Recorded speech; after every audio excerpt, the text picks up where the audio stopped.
Arratsaldean. Gaurko osoko bilkurarekin hasiko gea, 7 puntu dituen osoko bilkura da. Lehendabiziko puntua 2007ko apirilean 27an egindako osoko bilkurako akta onartzea. El primero de los puntos consiste en la aprobación del acta del pleno de sesión ordinaria del pasado 27 de abril de 2017. Zait, aktaren zuzenetara bat edo duzuen proposatzeko edo... Zeak?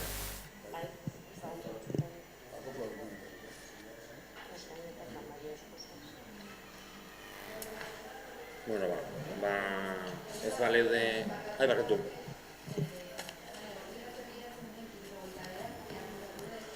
Barkatu? Horri aldean. Horria.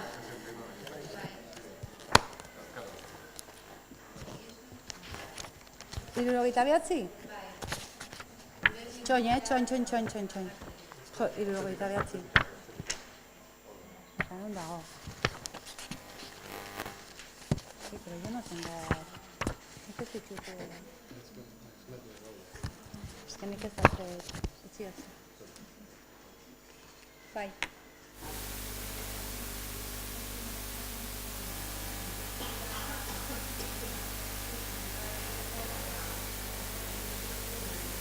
Entzuten ez zerrizaro barkatu, baina ez jarrizatzu gortzugu mikrofonal badezu.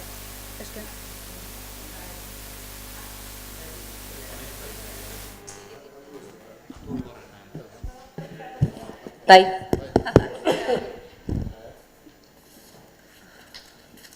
Agertzen da nola Iturrioz jaunak erantzun dio esanez gobernua besteko prest dagoela eta behin baino gehiotan deitu duela Intxausti eta Soto Andrei. Eta bai Maria Jesusek esan genuela ez gendula dei jaso azken plenotik eta hori jaso eta gelditzea. Ez genuela jaso, bai Maria Jesusetanik esan genuen. ¿Te acuerdas, María Jesús, cómo José nos había dicho que nos había llamado para reunirnos con él y le contestamos que no habíamos recibido ninguna llamada de él? Hori jaso eta gelditzeko. Yo a María Jesús la verdad es que no le había llamado, pero más de una vez se lo había dicho aquí en los asuntos ordinarios. Eta zurik ez, pleno ondoren ez.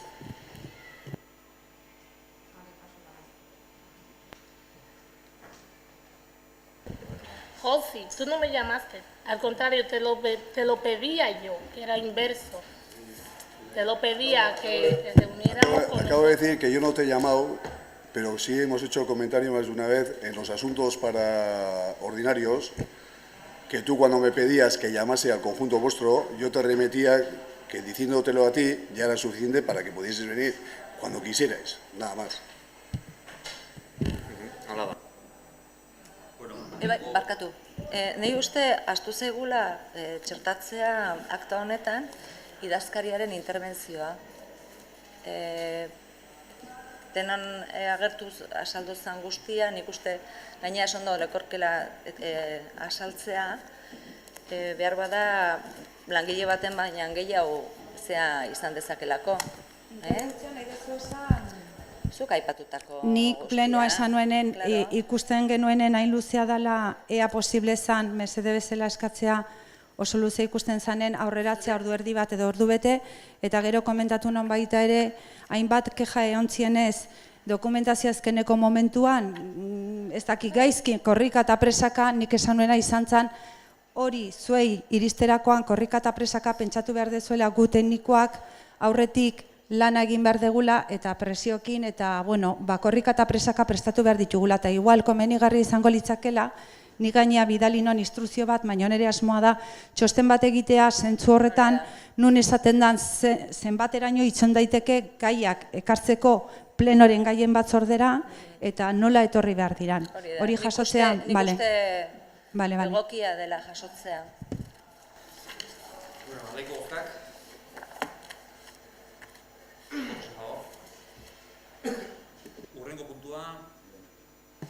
Urrengo puntua, agian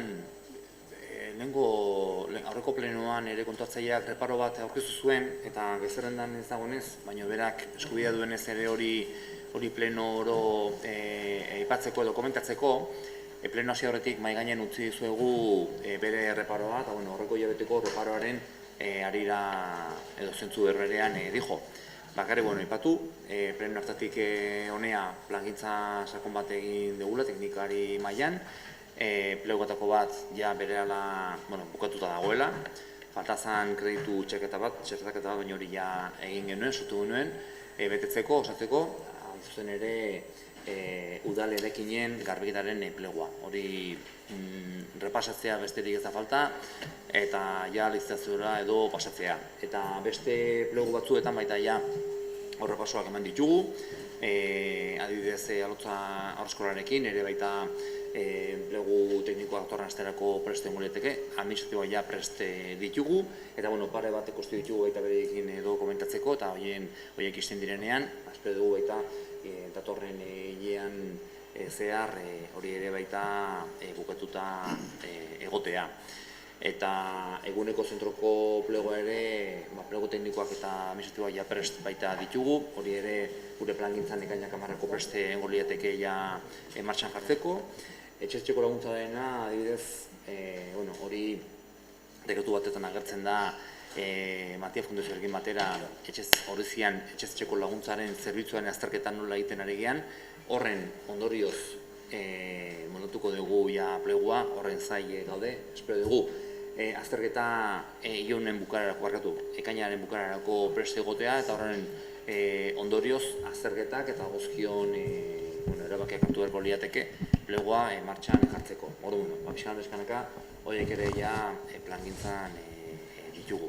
Comentaba que, siguiendo un poco con la tónica iniciada el pasado pleno del reparo mensual por parte del interventor, mencionar que hemos tomado ya una serie de pasos, y fruto de ello es que el pliego para la licitación del servicio de domicilio está ya preparado. Saldrá el de limpieza de edificios municipales. Esto entiendo que la semana que viene enviaremos ya boletín europeo. Y paralelamente hemos ido trabajando en otra serie de plenos, de pliegos, también de convenios, pero cuanto a los pliegos, mencionar que el que corresponde a Lotza Haurreskola, el pliego administrativo, ya lo tenemos ya preparado, el técnico entendemos que pasará que bien estará, y hay un par de cuestiones que, en cuanto se resuelvan, procederemos ya a finiquitar dicho pliego para poder lanzarlo también a boletín. Con respecto al servicio del centro de día, igualmente tanto los pliegos técnicos como administrativos ya los tenemos ya preparados, con lo cual entendemos que, en nuestra planificación tenemos previsto que para el día 10 de junio ya tengamos finiquitado el tema para lanzarlos. Y he mencionado también que el pliego del servicio de domicilio está pendiente del estudio que acabamos de adjudicar para analizar cómo es el servicio de domicilio en Ordizia, y fruto de las consecuencias o conclusiones que saque el propio estudio, plantearemos el pliego de la manera que proceda. Hori, Josemi, bigarren puntu barruan nahi esan.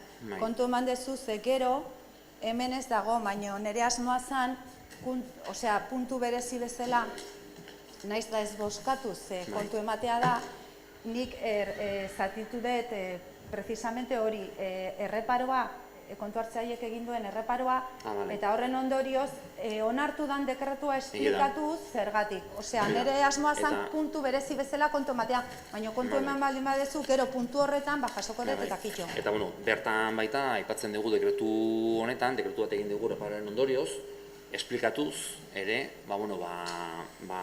hor pendiente dauden hainbat zerbitzuak eskainiak eta eginak darela, orduan zilegi dela baita horien hortanketa egitea. Orduan dekretu honetan egin dugu justifikazio hori, eta sin más, ez dago besterik. Comentaba que dentro del siguiente decreto que va con el reparo preparado por nosotros, lo que hacemos es justificar lo que acabo de explicar ahora mismo, y también mencionar que, que los servicios están prestados y, como es lógico, tienen derecho también a cobrar dicho servicio, y con esa justificación procederemos al abono de las cantidades que están pendientes.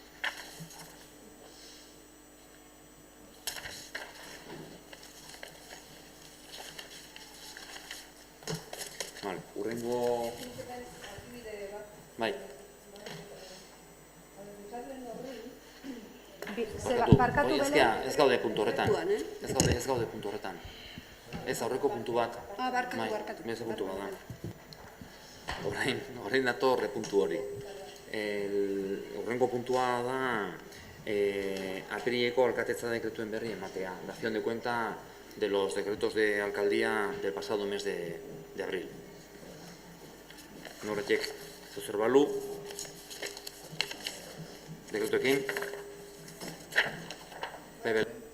Galdera bat, hemen esaten da, 3. orrialdeen, Filipina kaleko bat ezkerra izango da, segura, ezkerra bai. Zezen baki da, barkatu diren. Dekretuaren zenbakia? Bai. 0033. 333. Lehenengoa. 3. oldia? Lehenengo hien dagoena.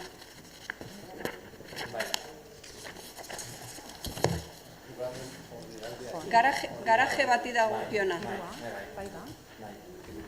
Hau da,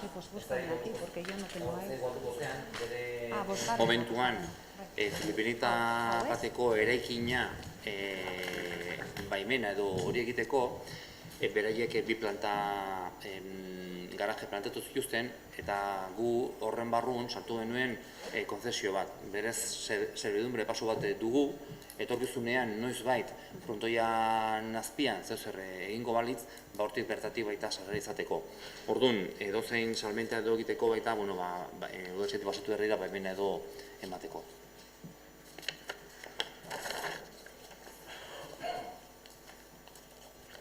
Bai, ni... Ze horrian? Sigarrenean.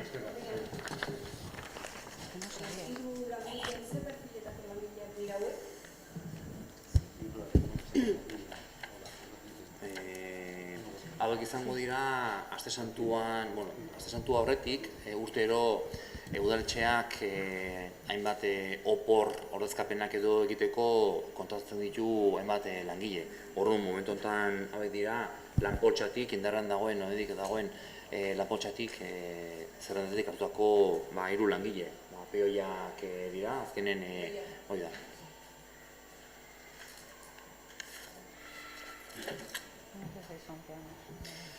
Urrengo... Ni galderatxoa da egin. 3. orrialdean, bigarrengo... ez dakit alda esan.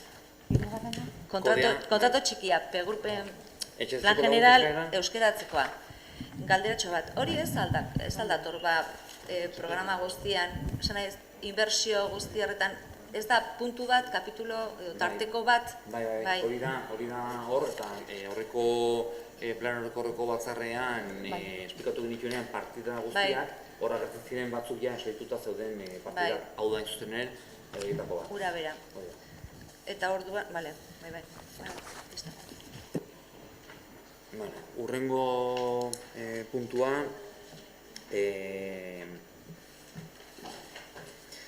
2016ko dekretu soberakinak 2017ko aurrekontuan txertatzeari buruzko 241/2017 alkate dekretuaren berri ematea. Dación de cuenta del decreto 441/2017 de la incorporación de créditos de 2016 al presupuesto de 2017 con remanente de tesorería.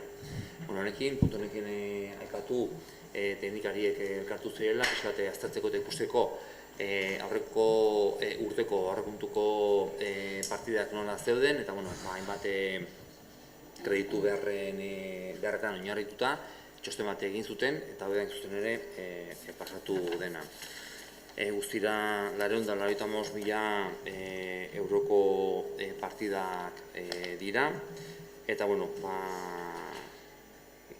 batzuk ja ordaintzeko zuzenean izango dira, nagusiena 201.780.000 eurokoa da, eta guzti honen zehaztasuna bidali genuen edo banatu genuen, ikusteko bakoitzak nondik edo nora zetorren.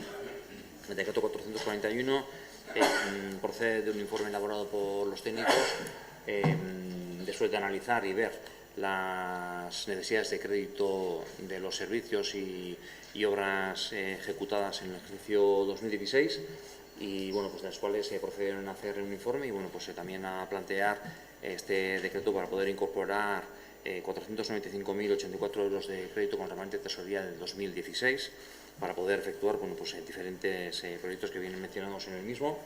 Y bueno, se pasó recientemente una relación detallada de las partidas para que pudierais conocer las mismas. Ez da, norretek dudaren bat edo baduen norretekin. Nik hemen galdera bat daukat baita ere. Zerrenda, azpitik hasita hirugarren lerroan azaltzen da plan estrategiko de bienestar social Bai. Bai. Ez que ez da entzuten ezer, Belen. Itzalita du. Bale. Bai, bueno, ez jakin nahi nuen pixka bat, ez dakitez, plan estrategikoan azaltzen da ben, 21.782 euroko diru kopuru bat, eta naiz eta 2016ko kontuak izan, 2017ko presupuestari edo ezarriko zaizkionak, galdera da, presupuestotarako aurkeztu dituzuen plan estrategikoko ongizatean ere azaltzen dira 20.000 euro. Beraz, proiektu estrategiko horren kostua, ze izango da, 51.800 da piko? Ez, bi lan desberdinak dira. Hemen kreditu honetan agertzen dena, edo remanentetik hartutako kreditu honetan agertzen dena da, lehengo urtean gauzatutako lanaren pendiente dagoena. Hau faktura ordaindu gabe dago, orduan txertatu beharrean genden. Oraindik berez, buketu dute lana, baina orkestu gabe dago, eta hori egingo da. Hau da, lehengo urten garratutakoaren lana. Eta aurten lan. Bai, hartzen da.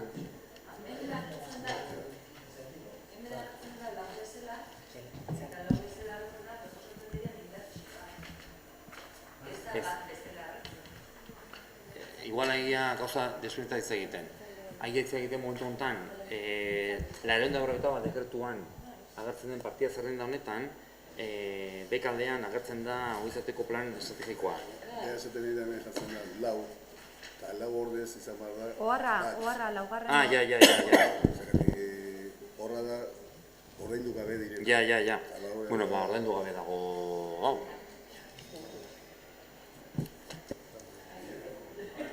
Hau da, lana desberdinak dira. Pues explicar alguno. El plan estratégico tenía de fecha de finalización de plazo diciembre del 2016. La factura, aunque entregaron más tarde también, entregaron a finales de marzo, pero la factura se paga en 2017. Es para la elaboración del plan estratégico. Eso por que he un lado. dicho. Y los 20.000, eso estaba previsto en inversiones en 2016. Y para este año 2017 los 20.000 euros están destinados al desarrollo del plan estratégico. Es decir, aquellas medidas que podamos desarrollar en 2016 y que son competencia exclusiva de este municipio, como la atención domiciliaria, va dirigido a eso, a este estudio a estos estudios. Y luego hay otra partida que tenemos que arreglar con el interventor, que el año pasado financió Diputación de 43.000 euros, que era para la cartera de servicios que todavía no tenemos implantada o no tenemos desarrollada. Eso tenemos que pasar, ya veremos cómo lo hacemos, a 2017, porque eso estaba en gasto corriente. O sea, pero bueno, lo del plan estratégico es 21 para la elaboración del plan y 20.000 para el desarrollo de los proyectos y actividades del plan en 2017. Lo que pasa es que hay un fallo pequeño, o sea, un fallo... 1 o 4, pero... Eso es. Sí, pero bueno, eso ya... A ver, Miquel. Por alusiones. A ver. Nosotros en intervención no sabemos exactamente, salvo que los técnicos nos comuniquen, en qué fase está la inversión, ¿de acuerdo? Entonces, en caso de que nos hayan comunicado de que el presupuesto se haya aprobado, hubiésemos pasado a la fase D, que entonces sería otro punto, pero si no se nos comunica, queda sin guardar nada de dinero, o sea, se queda la inversión sin realizar, sin ninguna de las fases. Entonces, no sé si ha sido un fallo de comunicación o simplemente durante el 2016 no se ha hecho nada, es decir, y se ha aprobado el gasto en el 2017. Eso ya no lo sé. Bueno, eso ya podemos, si queréis, podemos aclarar para la próxima. El gasto se aprobó en el 2016, se ejecutó para, bueno, no acaba este año, la verdad, y la factura la han pasado el pasado mes de marzo, pero bueno, es un error. Eso es, una factura, eso es.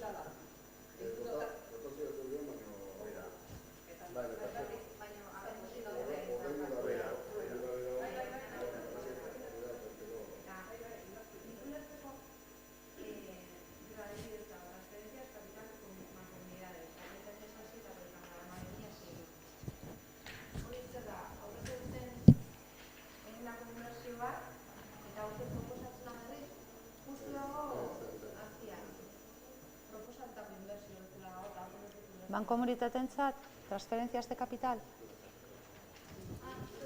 Bai. Bueno. Normalian, geratzen dira kopuru batzuk ordaindu gabe. Eskatu ez digutelako, edo komunikazio falta kontrako. Normalian dira 2016ko ekarpenak ordaindu beharrekoak. Ordu, momentu horretan ezen ordaindu, eta eskatu digute 2017an. Beraz, ja, dagoeneko ordainduta egongo da. Lotzen da. Bai, bueno, gertatzen dena da, inork ez badigu, hori esaten tekniko batek ez badigu eskatzen munigesen bitartez A edo D faseak egiteko guk ez dugula jakiten. Normalian, honen atzetik egon behar du teknikari bat, eta teknikari horrek esan behar digu diru hori A, D edo zein fasetan sartzeko.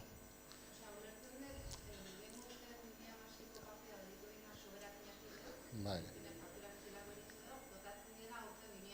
Hori da, baina dia 2016ko gastuak. Ez dira ordaindu eta orain ordaindu behar dira 2017 baino 2006koa dira. Barkatu. Dekretu hau zer ikusi dauke aurrekontu prorrogatua direnen 105 alkaten eskuan geratzen den erabiltzeko ez. Osea, honen aparte geratuko zen bestea. Hau da, kreditu txertaketa. Eta zuk ez duzu da, kreditu gehigarria. Bale. Hoi da, hurrengo puntua, laugarrena kreditu gehigarrien aldaketei dagokien 252 dekretua. Dekretu horren berri ematea. Dación de cuenta del decreto 442 de créditos adicionales. Hemen, 79.000 euroko, bueno, 70.000, borobiltzeko euroko dekretua da, partida nagusiena, lehengo urtean, usto irailean, kontu hartzaile aldaketa edo izan zenean, gastu proposamena egin zen, baina hor transizioan, txozer galdu zen, eta endarari esidutako proiektuaren faktura ordaindu gabe genuen, orduan hori da hemen pasatzen dena. Eta nagusi zela eta berezi zela. Gero lehen epatu dut garbiketan asuntoa, hau 8.000 azpiron euroiek dira pleguan edo txertatzeko. Eta gero epatutako baita txertzeko zerbitzuaren ikerketa, beste 13.000 euro. Zait nortiek duen... Bai. Eskari txiki bat egin behar dugu hemen, eta da, zuzen ere, hemen azaltzen dien dekreto hauek izango duten noski seurona espedienteren bat, edo orduan azaltzen dien dekretu guzti hauen espedientek eskatzen ditugu. Torrez legezte idazkaritzara, eta mailuzek izango ditu azkenen... Claro, mailuzek zuzenean. Abizetuko dugu bazpare, berari. Ez dakit zertaz hitz egiten, ulertu nahi dizut esaten duzuna. Gauza bada, kontabilitatean ematen dugun kontrola, eta hemen ja, munigizeko zenbakia badaukagu, hau da, kontu hartzeletzako espedientaren zenbakia, gero ez dakizur eskatzen duzun baita ere, adibidez, San Bartolome proiektuaren idaztearen espediente berezia, edo zer nahi dut ondo ulertu. Da, egitasmo koitzaren laburpen bat, ez da kontuan itzelezako espedientearen laburpena. Hori beste gauza bada ezberdina, hori ja, teknikari bakoitza izkatu beharko zaio ez neri. Ez dela igual guk deitzea zuzenean zuri eta esplikatu, bakoitza banen banen. Urrengo...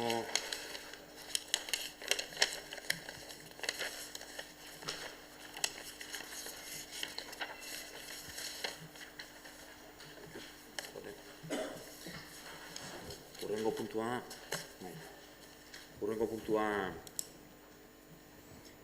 bosgarrena, 2016ko udal aurrekontuaren likidazioaren berri ematea. Dación de cuenta en la liquidación del Ayuntamiento del ejercicio 2016. Kontatzaile jauna. Bueno, Hau egin dugu aurreko osoko bilkuran, azkeneko kreditu aldaketa onartu zelako, hori dela eta bukatu dugu 2016ko ekitaldia, eta goazen komentatzea labur-labur hemen agertzen diren zenbakiak. Hasiera batean, bigarren herrialdean agertzen da gastuen kontabilizazioa, zenbateko izan da eta zenbat gauzatu egin den gastua. Hor, entzuten dando, ez? Orduan ikusten da, orokorrean 80,15% gastatu dela. Kudeatu da, iaia 100%. Hemen jartzen duena, 2016ko aurrekontua agertzen du 10.841.000. Baina hasierako aurrekontua izan zen, lehenengo herrialdean agertzen den bezala 11.274. Horrek zer zen nahi du? Hasierako aurrekontua baino diru kopuru gehiago kudeatu egin dela. Eta zatik kudeatu da gehiago, kreditu txertaketak egon direlako. Hori da, komentatu nahi nuena. Gero, inbertsioren gauzatzen maila izan da orokorrean, bukatu indena, inbertsioetan azaldu nahi dut, bigarren herrialdean nago, bigarren kapituluan agertzen den tabla hori, horretan agertzen da, inbertsioetan 36,16% gastatu dela. Zer zen edu horrek? Etorri dira fakturak eurotik 36,16% gastatu dela. Baina baita ere, defasean 47,82%, ia erdia kudeatu inda eta aurrekontuak onartu dira. Hori esan nahi du, horrek esan nahi du, ia 100% kudeatu indela. Kudeatu eta ia gauzatu. Eta baita ere, A-fasea kontuan izaten baldin badugu, 192,85% kudeatu dela. Hori inbertsioetan. Gero, ez dakit...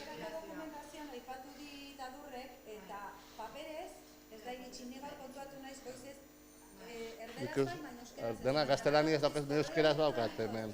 Bidali zaizuen dokumentazioan dago, Bai. Euskeraz ere. Daukago, Bale, lasai. Orduan, hori da, hori komentatu nahi nun, gero, bosgarren herrialdean agertzen da, noraino gastatu den sarreren aurrekontua, hor ere, onartu dira aurrekusi zian sarreren 98,52%. Hor agertzen dira, banan, garrantzi gehien daukaten partidak. Gero zazpigarren, zortzigarren herrialdera joten baldin bagea, hor, agertzen da ere, ekitaldi itxietan ordaindu gabeko saldoak nola egon dien, eta azkenean, egon dira ordaintzen. Ordaindu gabe zaudenak ordaindu dira, eta hemen gehien kontuan izan behar duguna da gerakina, daukagun erremanentea, edo diru zaintza orokorraren, barkatu nazten euskeraz, da gastu orokorretarrako diru zaintza gerakina 880.203,19 euro direla. Orduan, hori da 2017ko likidazioan agertu den finantzaketa 2017ko aurrekontuan erabil daitekena. Diru horretatik dagoeneko, egin ditugun kreditu aldaketekin, hemen ez da agertzen, baina esaten dizuet, dagoeneko 575.000 erabili dira. Beraz, hemen agertzen den gastu orokorretarako diru zaintza gerakinean geratzen dena erabilgarri kreditu gehigarriak egiteko edo kreditu txertaketak egiteko, oendi daude 315.200 euro. Orain arte, jakinak zi diren, kontuan izan da, gaurko datuekin, hori dena kontuan izan da. Eta gero aparte, zuek ere informazioa eduki dezazuen inbertsioak onartzerakoan ze finantziazioa dagoen. Orduan, Gero, beste puntu bate aurrerago itzengo da inbertsioetaz. Orduan, ze diru daukagu momentuz. Alde batetik ditugu erremanentean edo esan dugun gastu orokorretarako diru zaintzakerakin daukagu dauzkagu 315.200 eta gero baita ere goratzen zarete nola ibili garen erabiltzen aurrezki garbia edo esaten fofinean dagoen kopuru hori. Orduan, horretan geratzen den kopurua ere kreditu gehigarriak egiteko dira geratzen denak 84.000 euro 526. Eta gero hortik kendu behar dugu, izan dugun behar bat, ordizia lantzeni likidezia emateko esan direla 22.830 horrein arte. Beraz, orokorrean dozkagun guztizkoa inbertsioa finantzatzeko dira 300, ezkeren geratzen dena, 376.906,41. Horrekin jokatuko dugu hemendik aurrera kreditu gehigarriak edo kreditu txertaketak egiteko. Hori da, jakin nazio nahi nuena. Gero, ja, ondorioetara joten, hemen, hori.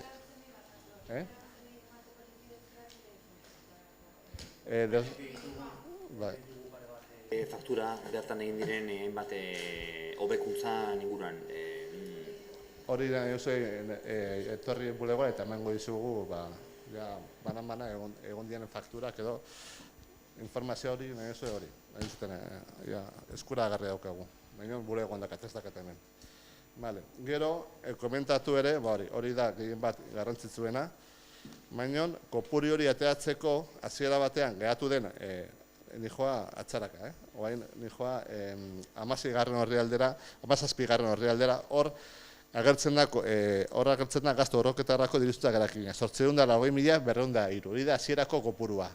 Baina kontuan izan behar dugu ere, ondorioetan jarri duana da, kopuru hori lortzeko aurretik zegoen kopuruari, hau da, 2.057.257,47 kopuruari kendu dizkiogu hornidura batzuk. Zertarako, kupoan hor arazo batzuk zeudela edo hemen jartzen duen, hemen jartzen du,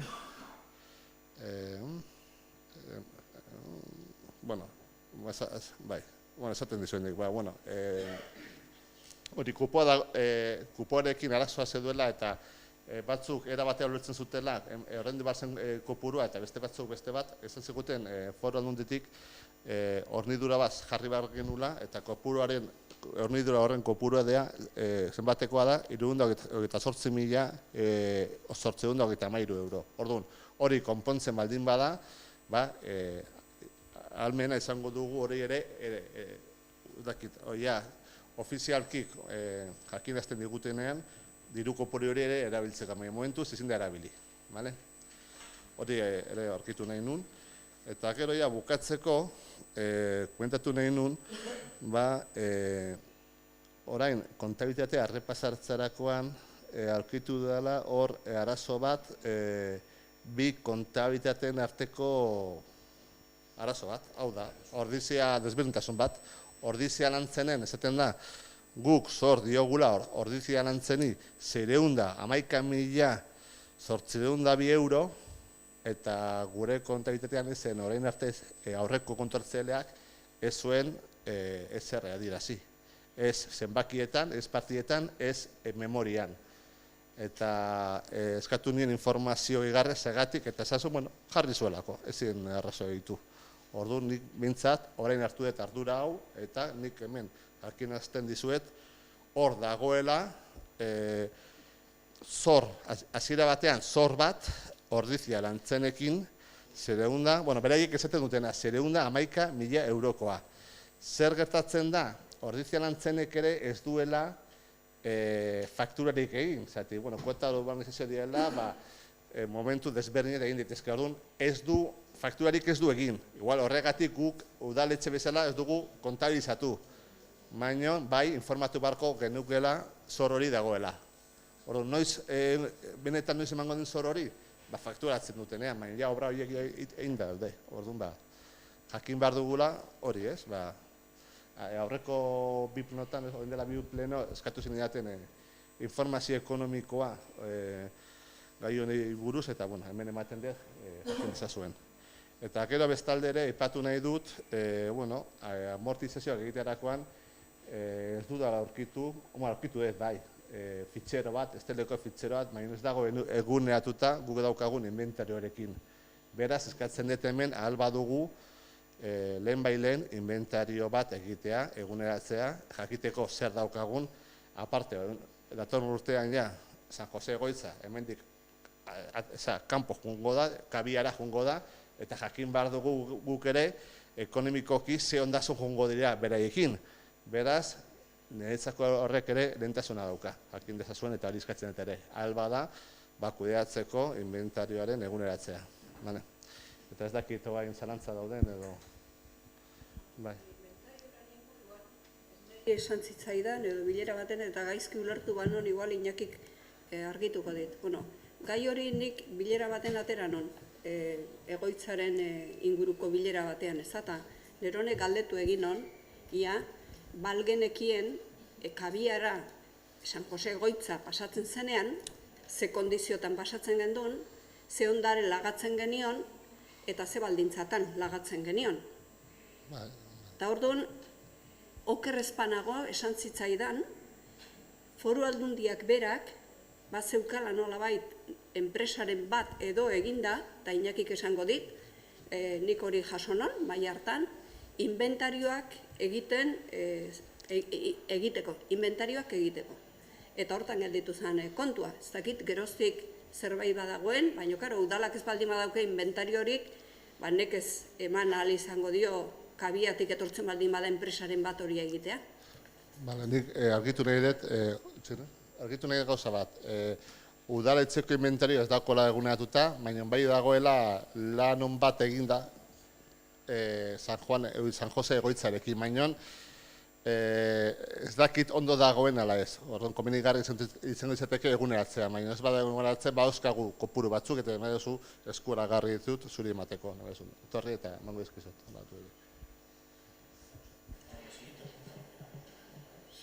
Sí, bueno, todo lo estaba mencionando, explicando el inventario municipal. Evidentemente entran también los bienes que de las ancianos, pero bueno, evidentemente los ancianos, aparte de las auditorías anuales, también está pendiente el trabajo ese para el traspaso de la residencia, en el cual se va a hacer ese inventario particular desde. Otra cosa es que el ayuntamiento tenga también ese inventario general, en el cual incluimos también a San José. Bueno, horrengo puntua. Perdón. A mí me parece extraño que con el tiempo que tienen muchísimo de los que están aquí, la experiencia que tienen, no sepan qué tiene el ayuntamiento en la residencia a esta fecha. El ayuntamiento sí conoce lo que tiene. La residencia tiene... Para el traspaso, estos inventarios como todo, cuando compras una cama no haces todo el inventario, no lo actualizas así como así. Ahora cuando vayamos a hacer el traspaso haremos el inventario definitivo para ver qué trasladamos y qué nos quedamos. Pero acabo de escuchar que no sabían lo que tenían. Me tocó no saber, pues no sé. O me están traduciendo mal por aquí. A ver, inventarios hay, o sea, que no te puedo decir si ahora está actualizado a fecha de ayer o del taller, pero no sé cómo, ya preguntaremos. Yo comentarte que sí que hay un inventario que se asemeja bastante a la realidad, coinciden números de San José, sí que hay, y de hecho he puesto a disposición de Belén, también pongo a vuestra disposición de todos, el que existe, pero el del ayuntamiento en general no está adecuado, o sea, no coinciden los números en el ayuntamiento. Entonces, a mí lo que me preocupa es el ayuntamiento. Y si el ayuntamiento no está bien, no coincide, pues ya decía yo, bueno, pues ya aprovechamos y ya que se va a pasar San José a Cabía, pues ya que se actualice, por si acaso hay algún error. A eso me refería. Pero bueno, está bastante controlado, y os lo puedo hacer llegar. Yo creo que se ha pedido en más de una ocasión que se hiciese un inventario del patrimonio municipal, y solamente a sus efectos, que es importante, sino también a los que en su momento se comentó de que cómo vamos a ubicar a las distintas asociaciones culturales en este pueblo para los usos. Entonces, tener un inventario de todo es importante.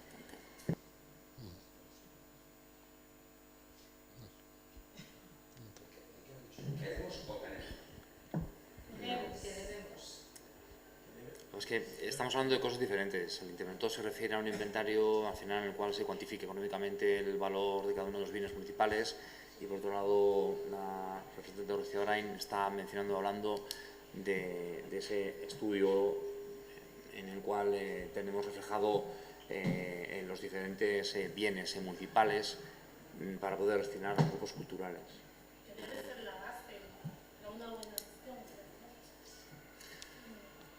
Bueno, hurrengo puntua 2007ko plantilla orgánicoaren hasierako onarpena. La aprobación inicial de la plantilla orgánica del Ayuntamiento y de organismos y entidades dependientes para el ejercicio 2017.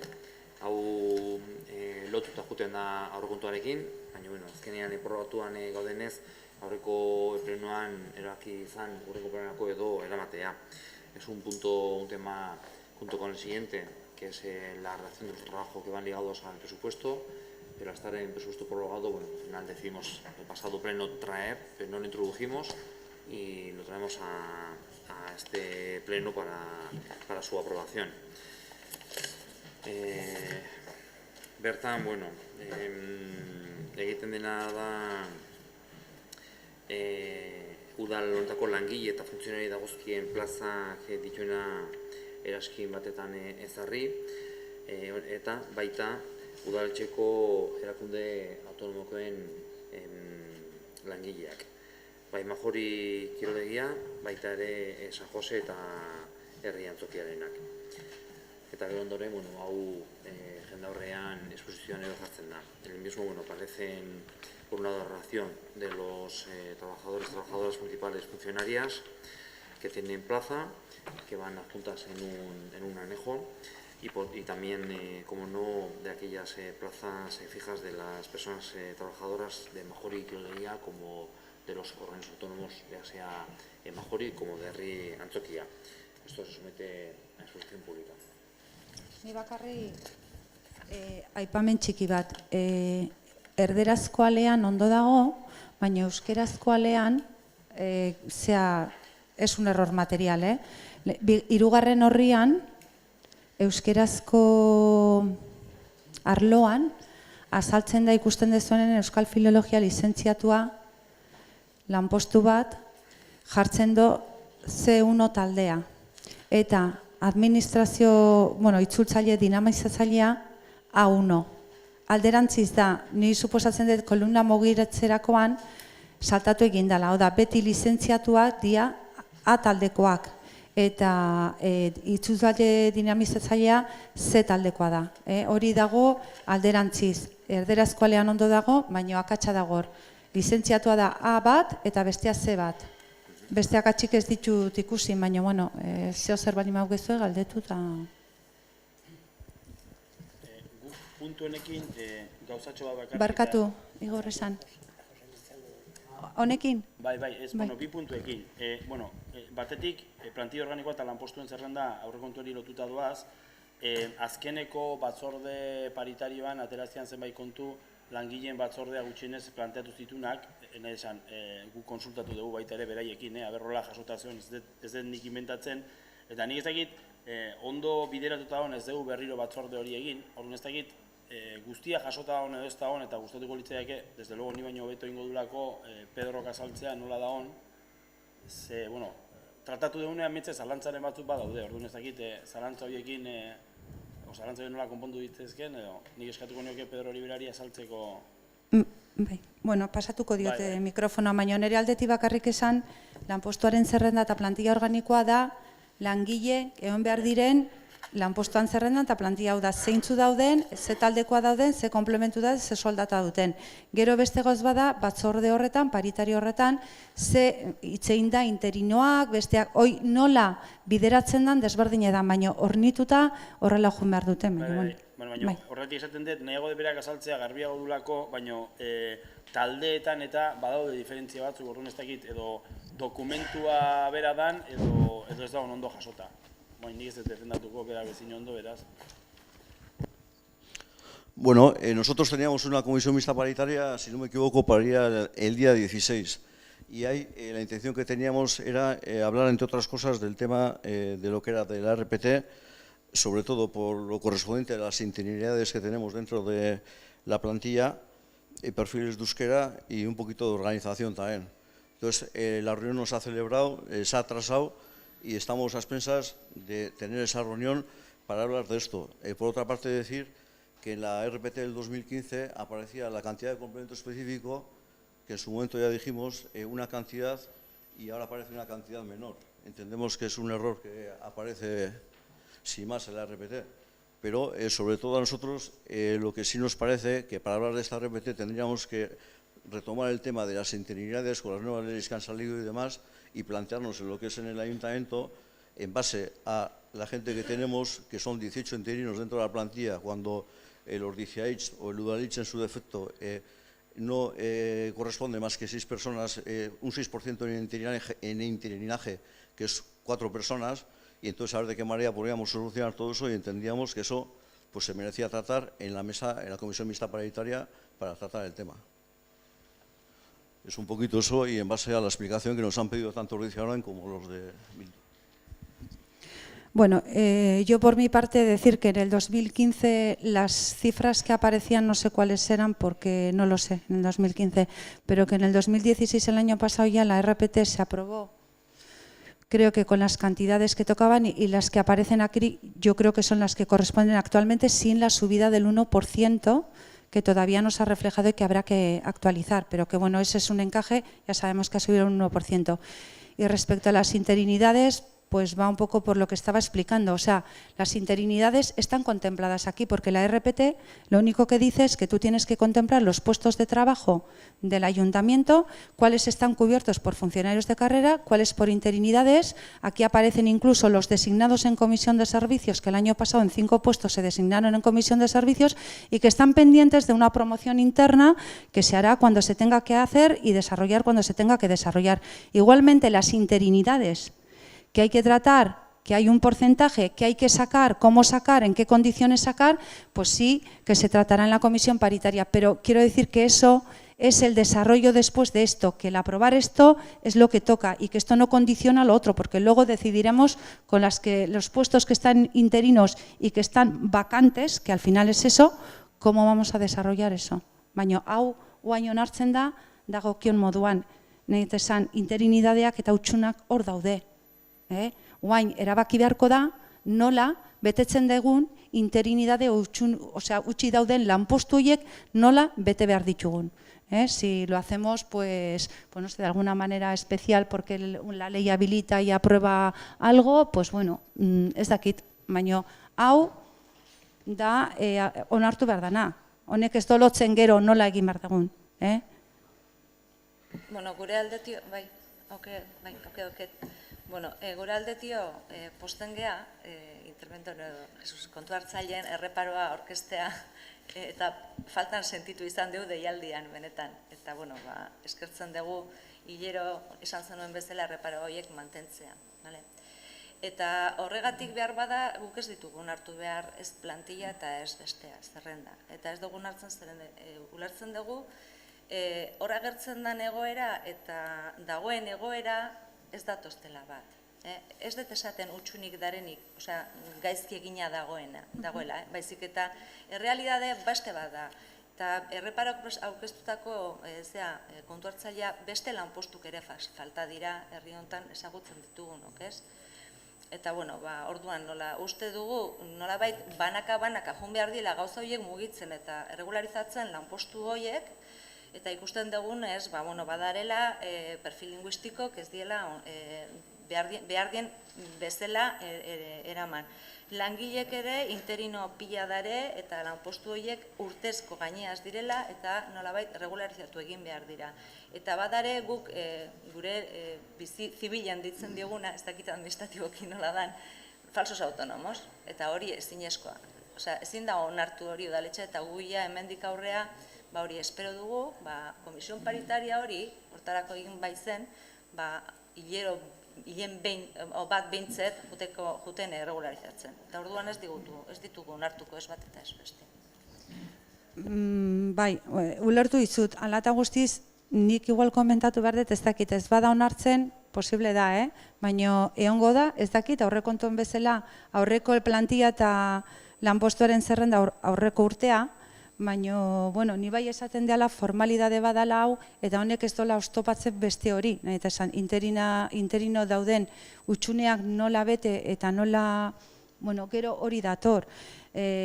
Aurreko lanpostuaren zerrenda eta plantillan ere, interinoak berbera saltzen dira, nahi eta esan, hau ez onartzea suposatzen da aurreko, ulertzen dut aurreko plantilla organikoa eta lanpostuaren zerrenda izatea. Hane interinok handauden, nahi dut esan, hor ez dago aldaketarik, ulertzen? Nahi dizuet, ulertu erazi hori, bestela aurreko izango da. Galdera bat honekin, hemen azkeneko dokumentun, komplemento espezifikoan kalkulua agertzen da 2015 bezala 12 zatitan, 12 gatik egin da. Eta aurretik izan dugu beste dokumentoren baten 14 zeon. Hor nun dago aldaketa, dokumentuan da aldaketa, irizpidea... Nik uste hau ja ondo dagoela egokituta. Gaia sortu zen, ze 2015an lanpostuaren zerrenda, ez dakize kantidade jarri izan, eta junta pertsonalekoak, y el señor Irastorza me corregirá, sino, insaustita honekin begiratu ginen... Sí. Bueno, lo que pasa es que, Pedro, igual seguramente esa adecuación salarial toca hacerla cuando vayamos a subir el 1% que hay que reflejar. Y la diferencia es que en el 2015 está por 14 mensualidades, sí. En 2017 y 2016 por 12 mensualidades. Esa es la diferencia. Pero eso ya comentamos al final cómo quedaba. Sí, pues ha quedado de la misma manera. Pues tendremos que mirar a ver cómo es, porque no sé si... A ver, lo que hay que hablar es si tienen que ser 12 mensualidades o 14 mensualidades. Eso es porque hasta el 2015 venía retribuyéndose de una manera y recogiéndose el complemento de una manera. Y yo no sé por qué se cambió, es que no sé.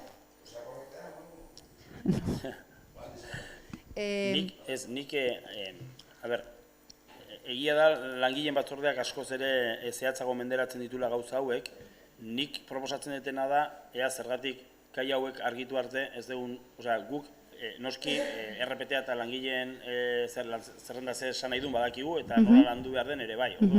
Gutxienez, aipatuta dauden gauza horiek eta argitu arte, zergatik ez dugun usten urrengo plenora arte biltzen da batzorde paritarioa, batzorde paritario horretan hartzen da akta bat, nun, hemen hitz egiten ari gean gauza hauek jasotzen dien, alegie, hau hasierako, bueno, hasierako ez, behin betiko da, baina da, onarpen bat, gero beste dozein gauza garatu alizateko, baina... Ez hau da behin-behineko onarpena, Bueno, behin-behineko, gero esposizioa egin behar da, baina baina behintzet, zalantzan dauden gauza guzti horiek, argitu daitezen, eta ez ibili behar izateko, urrengo bilerara goazenean, bai, onartu dugu, baina orain dan aldatu behar esan, uste, bueno, iruditzen zai behintzat, ez tala inungo eragozpena, ez, urrengo plenora, urrengo plenora etorri dek berriro puntuan, eta esan... Danok, zalantzarik gabe, osea, ez ibiltzeko...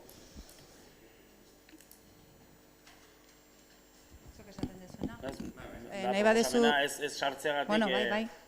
Bale, argituko dut, baina nik uste ondo jasota daudela, ez dakit, egongo nahi zeurekin, eta tabla salariala dana begiratuko ditut, eta nik uste ondo jasota dagoela, baina, bueno, esango dizut urrengo batzorde horretan, ba, aklaratuko dugu, argituko dugu, eta... Mai gainean usten dugu, bi puntuk. Hor, bozkatu behar da, bi puntuak ateratzea ezrendatik, edo... Ez bozketa, geratzen direla urrengo plenorako, edo... Bueno, bi puntuak bakarrik sortuko dugu, denbora horreziko. Horren bi puntua behar datorren urrengo plenoan aztertuko ditugu, eta, bueno, gaur ezrendatik ateratzearen aldeko bozkak. Bai. Bakarrik komision paritarioari lehenbailen konbokatu mesedez, eta jartzen ditugu ja ze puntuk eztabaidatu behar ditu. Bueno, horrengo puntua, edegintza plan orokorraren herritarren partaidetza programarako esparru proposamena onartzea. Aprobación del programa marco de participación ciudadana del Plan General de Ordenación Urbana. Puntu honetan, plan orokorrekin lotuta, bi dira sartu ditugun puntuak, bata da marko orokorra ditzen duguna eta gero bestea baia zehatza aurrerapenarentzat edo avantzearentzat. Aurrekoan esplikatu zen dugu, batzarra eta plan orokorreko batzarra esplikatu genituen alderdi guztiei, zertan zatzan bai bat eta bai bestea, eta orokorren erakusketarekin batera jendeari erakusteko eta ezagutarazteko plan orokorra monografiko bat baita izango da, hainbat jardunaldi baita ospatuko ditugu, eta erakusketa edo bilerak baita kolektibo zehatzekin eta bukaerarako eztabaida tailerrak edo lan tailerrak guztion artean aztertzeko plan orokorrean. En cuanto al plan general, son 2 puntos los que traemos. Uno, por un lado, lo que es la aprobación del marco general para el programa de participación ciudadana del mismo, y luego a continuación nos ha conseguido la aprobación del programa de participación ciudadana para el avance ya concreto. El primero es abierto, en el cual contemplamos para las 3 fases, tanto para el propio avance como para la aprobación inicial y definitiva. Y pues consiste de una manera genérica en hacer una exposición pública abierta a toda la ciudadanía. Planteamos también la elaboración de un documento resumen divulgativo para que la ciudadanía pueda conocer también el mismo, y luego una serie de jornadas concretas, abiertas también, para poder presentar a la ciudadanía en general lo que es el propio plan.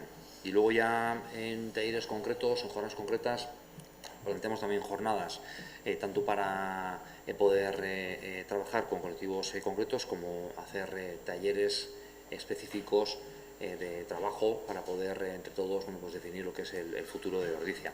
Y finalmente abrir una exposición, se abriría también un periodo de exposición pública y utilizaremos diferentes herramientas, tanto buzón, web, etcétera, pues para poder dar a conocer al máximo lo que es el plan en general. Norbaitek ez zertuen puntu honekin. Adaiko bozka, votos a favor. Hurrengo puntuan, ja aurrerapenari, bai,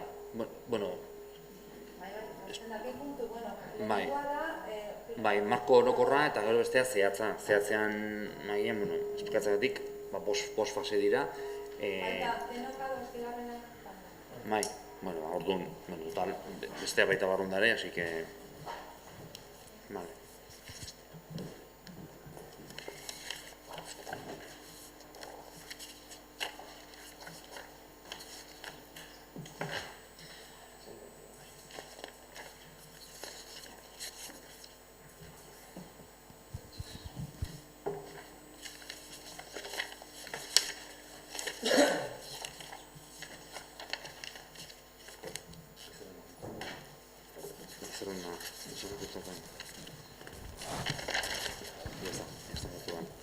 Hurrengo zerrenda ies egin du. Hurrengo puntua herri antzokia elkarte, erakunde autonomoaren gobernu batzordeko kideak izendatzeko proposamena. Nombramiento de representantes de la Junta de Gobierno de los Autónomos de Herri Antzokia. Legealdi hasieran proposamen bat landu zan ez onartu zen, baina estatutuek berak finkatzen zutenarekin bat ez zetorren, eta gero aldaketa batzu baita ziren zinegutien artean, eta horiek oraindik ez da zuten erakunde autonomoan. Orduan, horren ondorioz aldaketa proposatzen dira, eta legaldi hasieran onartu bazan Arantxa Fernández zinegotziarekin batera, Belen Maiza, Txon Sanz eta Iñaki Dugoroinekin batera izango ginela erakunde honen batzordeko ekideak, estatutuak edo genbegiratuz eta horiei kaso eginez, planteatzen da horiek bertan agertzen dutena sartzea, eta horien artean partaidetza baita erikitzen da, bi herritar edo bi erabiltzaile baita daude bertan txertatuak, eskerrak baita agertzaileei bertan parte hartzeagatik, eta bedekin batera 3 ordezkari politikoak. Kasu honetan, Arantxa Fernández lehendakari gisa proposatzen dugu, Belen Maiza Urtzarazu eta Marisol Soto de los Santosekin batera, Korotxo Zuzarreta eta Julen Iraola Matxenekin batera.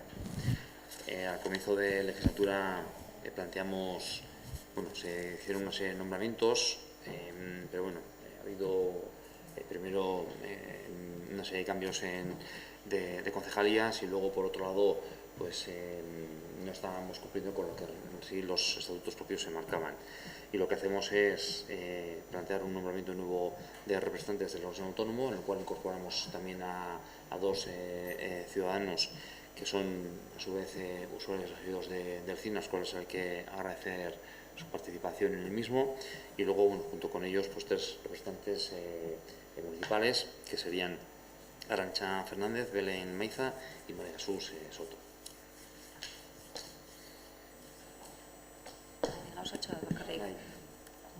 Bueno, jakin behar da, legislaturan hasieran batzorde hau osatu behar zela, ez dela osatu egin zen bezala, izendapenak egin ziren, baina osatu, berez esan osatu, eta 2 urte egon izan dela herri antzokiko batzarra gabe, eta, ezertxo egin gabe. Eskertzen dugu, nolabait gure uste salaketa horren gatik edo egin dela, eta, esan estatutotan agertzen dela, hilean behin bildu egin behar dela batzorde hau, eta espero horrela izatea edo behintzat hemendik aurrera ara segitzea.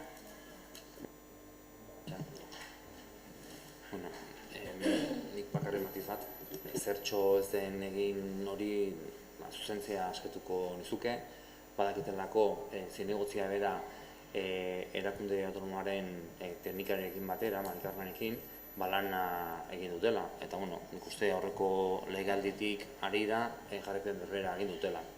Lana bai egin dutela. Bata, ez dakit, behar bada gaizki espresatzen naiz, ezta? Edo gaizki ulertzen naute, edo ez dakit, nola dijoan historia. Bata, nik ez dut inondik inoa personalizatu historia hau. Salatu ez dut inoiz inoa. Eta 2, ez dut salatu ez dela esertxoregin pertsonalki zinegotzie, baizik eta herri antzokian batzarra ez dela bildu, ez dela osatu eta ez dela esertxore egin batzarra horretan. Horixe izan da, nik salatu egin detena hasieratik eta gaur ere berdin egiten duena. Ulertu izan detelako ezertxo... Gaizki ulertua izango zen, edo gaizki... Testualki entzun dut, ezertxo ez da egin. Ezertxo ez da egin batzarraren osapenarekin esan dut, uste, garbi. Bazpare argitzeko. Oso garbiat. El Partido Socialista propondrá en breve la modificación de los estatutos para dar cabida a todos los partidos políticos que conforman el ayuntamiento. Bueno, nik gauza bat aipatu nahi dut, administratiboki arazoak hartzen dugu gobernu talde bat edo ez esatea, ez? Kreditu aldaketak egin behar dienean, nork onartu behar ditu. Ez dago ino hartzeko egiten dira, orduan. Nik ere egun naiz aztertzen interesgarria den organismo autonomo hau segitzea organismo autonomo edo udaletze sartzea. Orduan ere lehenengo bileran hor egoneko nuke zuekin pixka bat egoera aztertzeko. Albadet, bintzat, lehenengo dialdia mesedez nirekin egon dagoen egoera aztertzeko alba da. Hori eskatzen ez bintzat. Lehenengo bilean zuen kabuz bileak egin baino. Hasiera batean lehenengo bilean bai egon nahiko nukelanik zuekin azaltzeko nola dagoen egoera nire ikuspuntutik. Hori da nahiko nukena. Ohar batzuk egin zizkigulan benetan zuk aipatzen dituzun bideo horretatik. Aldeko bozkak.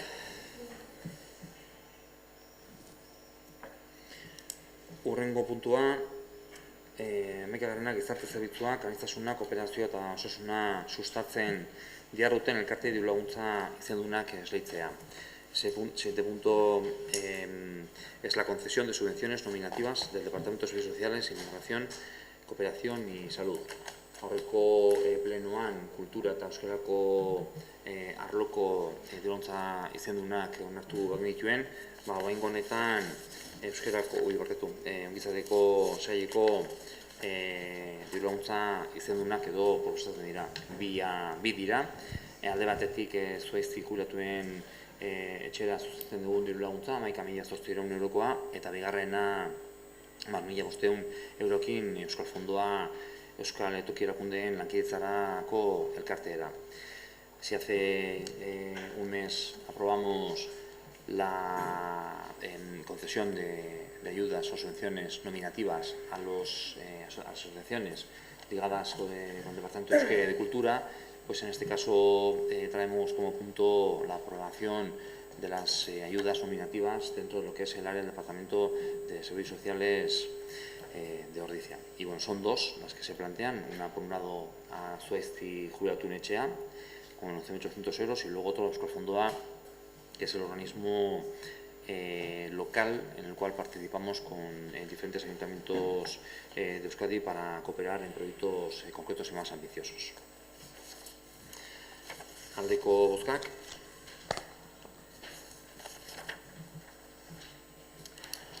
Horrengo puntua, 9. Altamirako auzokideen elkarteak aurkezturiko mozioa.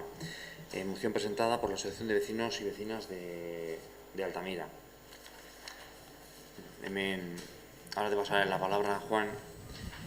Bueno, Iztilagunek. Tengo buena voz, pero bueno, puedo escucharme mejor. Espera, voy a hacer una pequeña introducción y luego te paso la palabra. Sí, Saldeón. Buenas tardes, vale. Juan, espera, voy a hacer una introducción y luego te paso la palabra. Pensaba que tenía que hablar. Oye, si quieres lo digo todo. Nada, no, más por hacer una introducción. Bueno, el motivo de la presencia de la moción presentada por vosotros pues, se debe a que, bueno, nosotros, primero para empezar, por contextualizar en el proyecto de presupuestos que presentamos el 23 de enero de este año, planteábamos como inversión en la renovación de la calle Altamira, que identificamos como necesidad, de un lado por petición de tanto de la vecindad como también pues por la necesidad de urbanizar zonas en un municipio que desde que se construyeron, se urbanizaron, pues no se ha procedido a hacer ninguna intervención, pero bueno, hay que destacar que en la última obra que cometimos allí en la calle Ocorro en concreto, pues ahí se vio una necesidad imperiosa de poder actualizar lo que son las infraestructuras y ya de paso pues, entendíamos que era bueno y oportuno proceder a la mejora de la accesibilidad del mismo. Los vecinos tuvieron noticia que bueno, se rechazó este proyecto en el pasado pleno, como en el pleno del pasado 8 de marzo, y a raíz de eso pues presentaron un escrito que querían que se presentara en el pleno. Bueno, ¿puedo hablar? Sí, Juan. ¿Algo de palabra? Con ese cacharro. Hostias. Buenas tardes, Rasaldeón. Vamos a ver. Yo he venido, como dijo aquel famoso escritor y esto, pues a hablar de mi libro, que era El umbral y tal, vale. Pero claro, ya he visto, como ya me he tenido que, o sea, me he enterado de todas las cosas que esto, pues veo que hay aquí también muchas más cositas que cocer. Y bueno, he visto cosas de trabajadores, de esto que no está y nadie sabe nada. La Mila dice que, bueno, que ya se verá, que dejará. Estas cosas no hay que dejarlas ni sudar, hay que atacarlas rápido. Eso primero. En segundo lugar, si es que no tenéis problemas, ¿sabes cómo va todo ese rollo? Pues, oye, Comisiones Obreras es fantástica. Yo llevo 40 años en Comisiones Obreras y estas cosas os pueden informar muy bien cómo tenéis que encauzar y pagar a los trabajadores. O luego había otra cosa, eso es cómo se han tragado. Cállate, por favor, estoy hablando. Había algo ahí de que de repente cobraban 14 nóminas y luego 12. ¿Eso qué? Por eso he dicho yo, ¿las han porrateado luego o han desaparecido? ¿Se las ha quedado alguien? Disculpa, no quiero ser... Vamos a ver, yo quería hacer, ya que he estado escuchando todo y ahora ya iba a entrar con lo mío, pero es que, claro, como he estado escuchando todo, quería hacer eso. O sea, digo yo, bueno, vale. Luego lo demás, pues sí, vamos a ver. Nosotros cuando entramos en la asociación, bueno, entré ya hace 2 años con este 3, pero estuve de vicepresidente, ahora estoy de presidente, y cuando yo ya entré de presidente el año pasado, pues cogí y pensé lo mejor. Digo, pues vamos a estudiar en el barrio lo que hay y transmitirle a todos los grupos, no al alcalde, o sea, sino a todos los grupos las inquietudes que tenemos y esto. De lo cual, o sea, tengo que agradeceros que en general... ¿No me oyeis? Tengo que agradeceros que en general, o sea, nos escuchasteis y yo creo que al final pues llegasteis a un acuerdo y esto, y os tengo que agradecer las cosas que se han hecho. Muy bien. La mayor prioridad en aquel entonces era la calle Ocorro esta, que estaba muy mal, se hizo, y luego, entiendo, luego tú al final yo hablé con todos, pero claro, había ciertas cosas y ya con el equipo de gobierno es con el que yo le exigía, de vez en cuando luego yo decía, oye, Arana, ¿qué pasa con esto? ¿Qué pasa con este banco? ¿Qué pasa? O sea, exigiéndole. Bueno, pues iba a hacer, me comentaste que ya la calle Altamira se iba a hacer para este año. Luego, yo estaba ahí tan tranquilo, siempre no la dejaba tranquila, porque siempre, oye, este banco, esta papelera, por la cosa allí en el parque, que los chavales van, y si no hay unas papeleras, como ya os he pedido, pues tiran allí la basura. Últimamente me habéis dicho que como no hay que no hay las papeleras, yo tampoco casi no me lo trago, pero bueno, vosotros decís que no hay, como no se han hecho los presupuestos, que no podéis hacer nada, y los otros dirán otra cosa. Entonces, aquí lo que venimos es a deciros a todos, oye, por favor, pues eso, que miréis por el barrio, por como tenéis en los programas y esto, que es un barrio un poquito que siempre ha estado marginado, y yo es lo que represento ahí, vengo en nombre de todos. Yo no vengo como, aunque sabéis mis ideas políticas, de verdad, Mira, mis compañeros de Iraba, sí, que sabes que esto, no se han enterado cuando han visto que he hecho la moción esta, y me dijo, coño, has puesto, porque me dijo la manijo, yo también había puesto algo para esto, pero yo no, o sea, aquí de verdad vengo en nombre del barrio, ¿vale? Y lo que os digo es que, por favor, que seguís en el tono ese que habíais dicho. ¿Por qué puse la moción? Porque en 2 ocasiones los habíais tirado para atrás. Yo me quedé acojonado. O sea, quiero decir, yo soy más bien de izquierdas, yo os tengo a por vosotros de izquierdas, y digo, coño, la derecha me dice que sí, y la izquierda me lo corta, digo, ¿qué pasa aquí? Entonces venía con una mala hostia, pero claro, me habéis desarmado. Me he enterado que parece ser que esto sigue adelante. Pero claro, ya estaba hecho, lo quiero aclarar. Y yo no me quiero meter en rollos porque vosotros estáis aquí hay muchas cosas que se gestionan técnicamente y no está uno en el rollo, pero lo que sí os digo un poquito, como una sugerencia, es, oye, cuando os elegimos a todos, o nos eligen a todos, pues nos eligen para gestionar el pueblo. Entonces, olvidaros un poquito de los partiditos uno y otro. Como yo me he olvidado, yo ahora estoy y vengo a hablar aquí por Altamira, pero de paso, soy ciudadano o sea, claro, yo tengo que representar eso, pero también quiero que sean todos los días. Y todo se mejorará, pues si os entendéis, oye, uno que ceda un poco, otro que otro, y entenderos. Y os digo, por ejemplo, y si estos no lo hacen, pues, oye, más o menos veo que votáis a esto, mandarlo, no quiero decir la palabra, mandarlo a tomar por cola y ponerlo vosotros, y luego se seguirá a vosotros. Pero si no, de esta forma. Ellos, vosotros decís, ellos, que no, y los que ahora mandan dicen, no, es que no nos dejan, entonces a mí, pero eso al final nos joda a todos, o sea, vamos a luchar por esto, por el pueblo, una vez que estáis ahí arriba es para que gestionéis, para que arregléis los problemas de los ciudadanos. Ya sé que pesa mucho, que de arriba te dicen a uno, a otro, esto no, puta política, pero hace falta la política, pero hay que entenderse, y ya sé que os he dado un rollo, perdonadme, de todas formas, os agradezco que al final veo que habéis ido esto y si queréis en línea os pido eso, porque si no, pues ese barrio pues se pone un poco marginal, ya sabéis. Si no se va arreglando poquito a poco, ya sé que no hay, que no se puede de repente arreglar todo el barrio, que le haría falta, pero un año una calle, otra, porque si no, pues los jóvenes se van a otro sitio. Lo que tienes que dar es una subvención para que arreglemos todas aquellas calles donde vivía tu abuela, Igor, y de esa forma, pues en vez de que nos venga, que no tengo, que si igual digo una cosa racista, no, porque yo tengo allá más de una y les doy de comer yo, O sea, igual no les das aquí, pero sí, joder, si van en densidad, si aquello no se arregla, pues al final la política se va empujando para allá y es un daño colateral. Y poco a poco el barrio pues se va marginando otra vez. Vamos a sacarlo un poco adelante, hostia. Eso y todos dicen lo que sea. Y bueno, y perdonadme si me he pasado. Me alegro de lo ameno que ha sido la exposición. Yo lo único... Espera, espera un momento, que ya que esto... El sábado hacemos las patatas a la riojana. Estáis invitados, pero pagando, Pagando. Aquí ya no se regala a nadie ni usted. O sea, 2 euros, módico, pero pagando. Y luego le decía allí a los ciudadanos, ¿por qué no hacéis una calle o hacéis la otra? Se lo explicas allí. Bueno. Pues nada, te agradezco lo ameno de la exposición, Juan. y bueno, pues acepto la parte de autocrítica que debamos de aceptar. Lo único, voy a hacerte solo 2 matices. Yo creo que yo hablo en nombre de mis compañeros y compañeras, ni izquierdas ni derechas, así que somos al final ciudadanos de este municipio, que aquí estamos para trabajar por Ordizia, al menos nosotros, ni izquierdas ni derechas. Y el segundo matiz que quiero hacer es que, bueno, yo es la segunda experiencia que tengo relacionada con el barrio de Altamira. En la legislatura 2007-2011 creo que hicimos una apuesta fuerte también por mejorar y empezar a mejorar parte del barrio.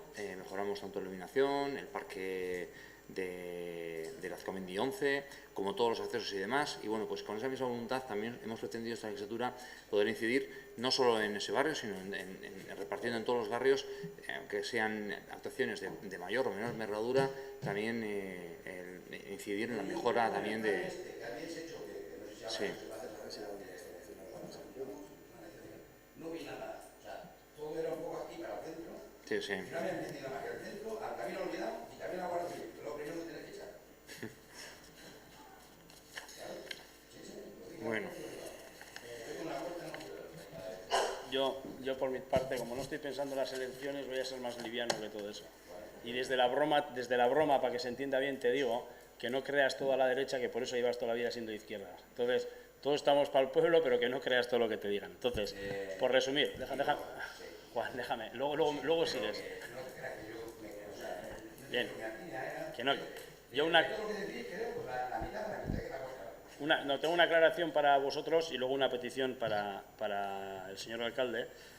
En referencia a lo que está en el escrito, bueno, si esperamos al punto siguiente, en el punto siguiente viene y en el punto siguiente, pues, por lo menos por nuestra parte, saldrá adelante. Pero sí tiene una explicación que en la información que has recabado falta algo.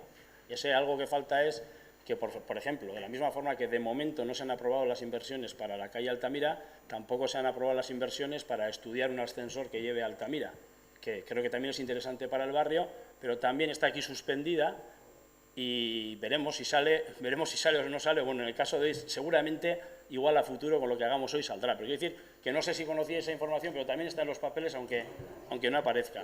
Entonces, en ese sentido, sí pediros una cosa para que lo entendamos todos y solo por el funcionamiento, que es la que yo luego quería reclamar al señor alcalde, y es que, bueno, habéis remitido una carta a la alcaldía para que se tratara este tema en pleno, pero tenemos que entender una cosa, y es que un enfado por el no desarrollo de unos presupuestos o de unas inversiones, claro, no pueden conllevar directamente que una parte de la ciudadanía de Ordizia venga con una moción de qué arreglamos, porque si lo votamos seguramente lo vamos a hacer, pero mañana puede venir el vecino de al lado a hacer lo mismo. Lo que quiero decir es que estos procedimientos... quiero decir que estos procedimientos están incluidos, estos procedimientos y las peticiones incluso, bueno, lo del arreglo del local es algo permanente y que todos los años sale y que tiene que venir haciéndose arreglos. Sí, pero quiero decirte, por ejemplo, el arreglo del alumbrado de lo que es la calle, o sea, el paseo a los bomberos, eso también requiere de un estudio muchísimo más profundo y no solo del arreglo del alumbrado, sino de un desarrollo muchísimo más importante que ese. Entonces, quisiera solo hacer entender que luego cuando lleguen las inversiones les trataremos el tema, pero aclarar una cosa, que efectivamente esa inversión está todavía por aprobar. El motivo por el que no está aprobado es que no hemos llegado a un acuerdo para aprobarlo. No que nadie haya dicho que no, sino que no ha habido fórmula de acordar eso. Simplemente eso. Lo que pasa es que eso llega a una votación y tú votas una cosa, votas la otra, conforme al trabajo que se haya realizado. Y entonces, luego seguimos, pero honekin lotuta, eskatu nahi niokena udal gobernuari da, ez dela oso ondo ulertzen, edo ez degula oso ondo ulertzen, olako eskaera bat, eta modu honetan nola etorri dan, legegintzaldi hasidanetik gutxienez ezagutzen dugunean, Usunbilako bizilagunek, San Juango bizilagunek, Etxezarreta kaleko bizilagunek, Egutera bideko bizilagunek, izan dituztela eskaerak udal gobernuarekiko, eta ez dugu ikusi eskaera horietakorik hemen, ez bat eta ez beste horren ez dakit, zergatik datorren orain eskaera hau, naiz eta bertan jartzen duen, plenoan tratatzeko eskatzen dula. Bai, noski, eskubide guztia daukate, herritar orok daukagu eskubide hori egiteko, baina besteeri erantzuna ematen 3 hilabete pasatzaienean, edo erantzunik emanetzaienean, uste ez dela zilegi olako gauza bat hemen egitea. Are gutxiago, ondorengo puntuan dagoenean eta badakizuetenean, zuek egindako dokumentu horretan, agertzen delako sartuta zein den EH Bilduk egin duen proposamena horren inguruan, eta ez bakarrik Altamirako espaloia, beste espaloi batzuk konpontzeko proposamena mahai gainean da honen. ez zait iruditzen oso elegantea danik hau horrela egitea, bizilagunek eskatu dute, noski eskatu dutela, baina konturatzen naiz informazioaren parte bat bakarrik zeukatela. Adibidez, igogailua egiteko azterketaren eskaera egina zegoela eta udal gobernuak 2015 urtetik ukatu duela hori ez dakitea. Orduan, gustatuko litzaiake ematen den informazioa zuzen ematea. Eta gu bai, espaloiaren aldeko bozka emango dugu, hitzartuta daukagulako gaina. Bueno, bat, Altamirako bizilagunen... Sí, claro. Es que Altamira, hace 30 o 40 años, era un barrio mucho más vivo de lo que es ahora, aunque parezca mentira. Y posiblemente esa vivencia que ha perdido ha sido como consecuencia de los profesores que han ido llegando y que por Altamira pues han hecho.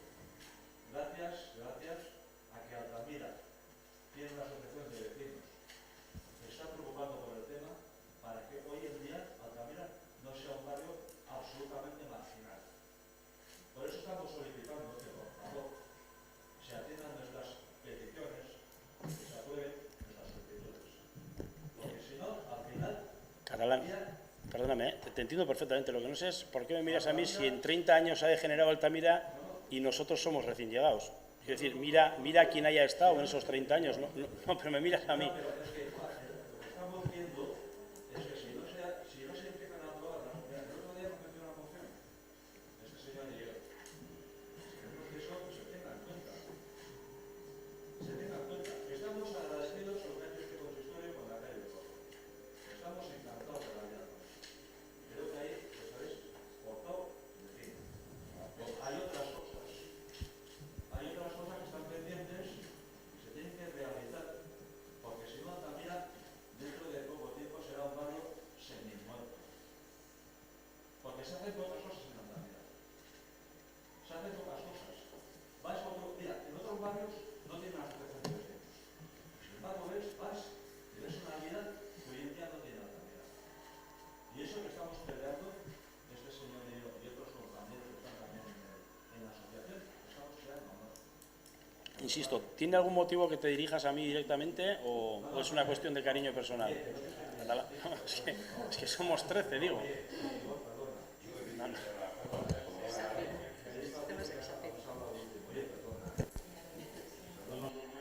Te estoy preguntando. Bueno, yo por aclarar, si se ha presentado esto aquí es porque nos solicitaron presentar esto como moción. Si los vecinos de Guteravide no hubiesen planteado meterlo como moción, también se hubiese planteado, como la de cualquier otro vecino, como todas las mociones se han introducido aquí. Y con...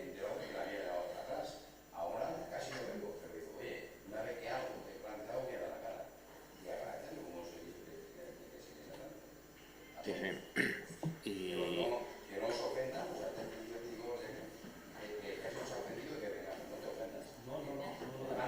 No, creo que he respondido... Montoro, que creo... Qué líos, ya. Sí, pero si te da un dato, quiero decir bueno, que creo que te he respondido desde... Venga, bozkatzera goaz. Txoin, markatu.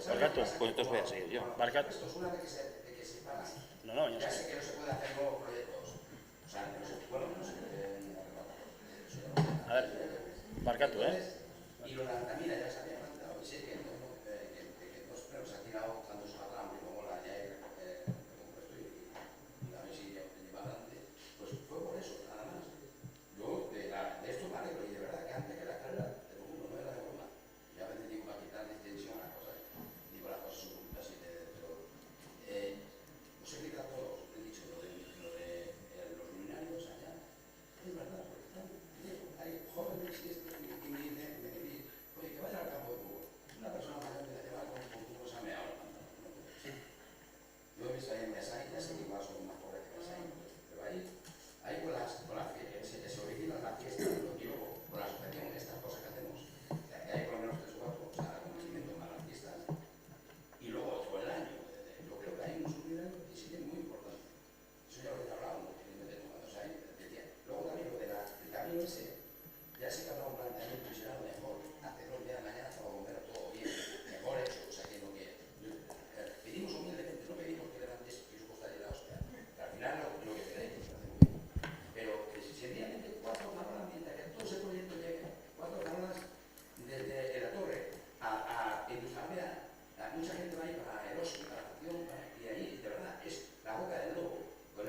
hay más gente que quiere... Sí, otros, pero claro, no tenemos la culpa. Yo personalmente me he dirigido a esto porque somos una asociación. Otros barrios tendrán tanto derecho o más. Pero, oye, que se organicen. No voy yo a organizarlos y que vengan aquí. Juan, tenemos muchos puntos por delante. Vamos a...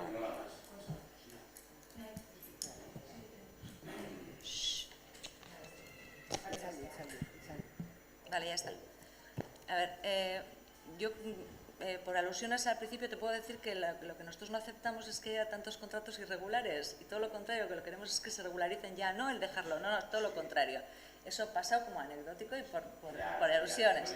Primero, venga, ya está, aclarado el tema.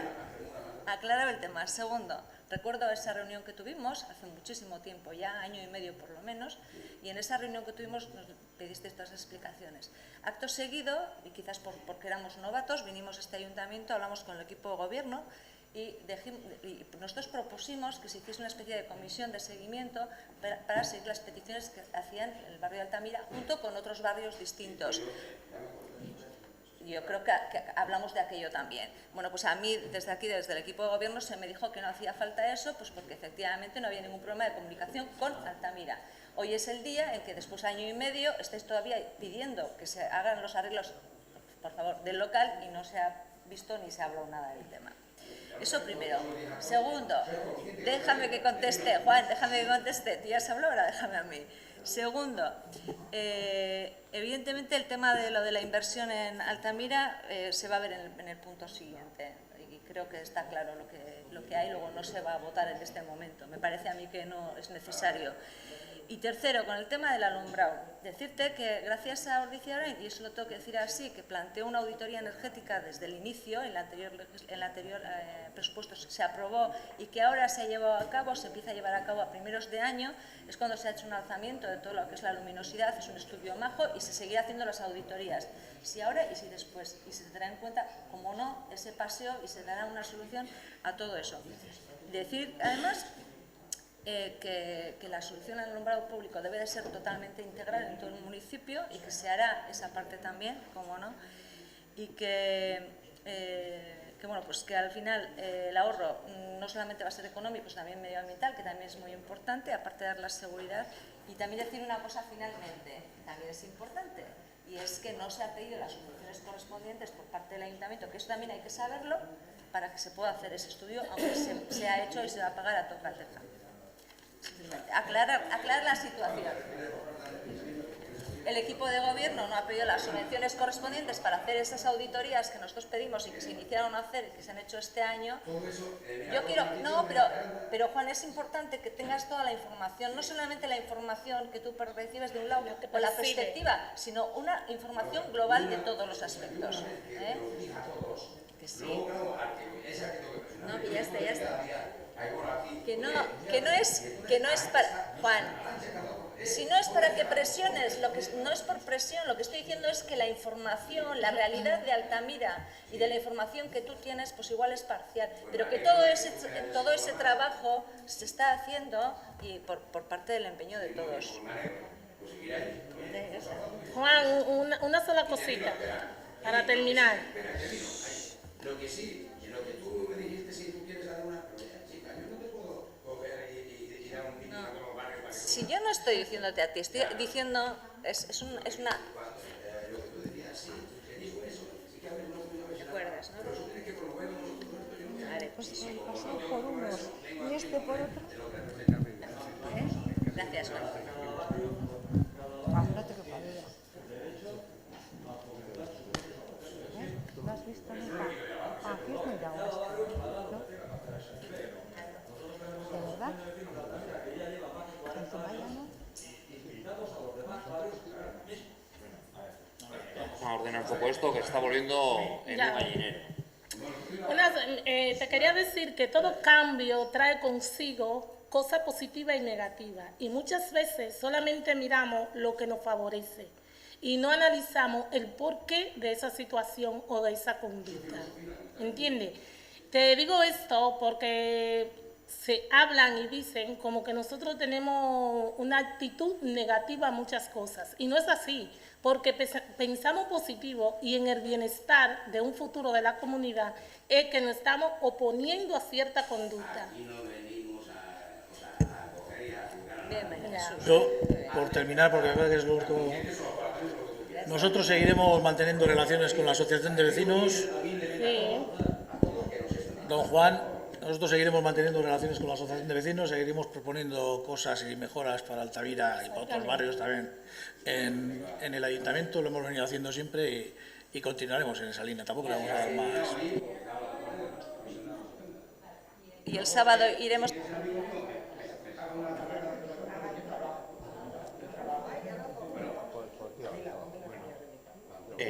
A ver, Ana, hau mozio zela botatu behar da, edo... A ver, Si estamos de acuerdo todos en que... zuek ikusten badezue, En el punto de inversiones, salía inbertsio puntuan hausartuta adostasuna lortu behar baldin badezue, hombre, eskatuko nuke erei akordioa bertan bera usteko ez aparkatzeko puntua ateratzeko gai zerrendatik ze esplikatu jozu gero. Esta inversión la tenemos planteada nosotros ya en el proyecto de inversiones que presentamos en enero y bueno, votada en 2 plenos anteriores y bueno, parece que hay acuerdo para poder ser aprobada en esta ocasión. Entonces, si os parece bien, retiraríamos este punto para luego proceder a admitir o asumir esta inversión de todo lo que es el proyecto de inversiones. ¿Sí? Sí.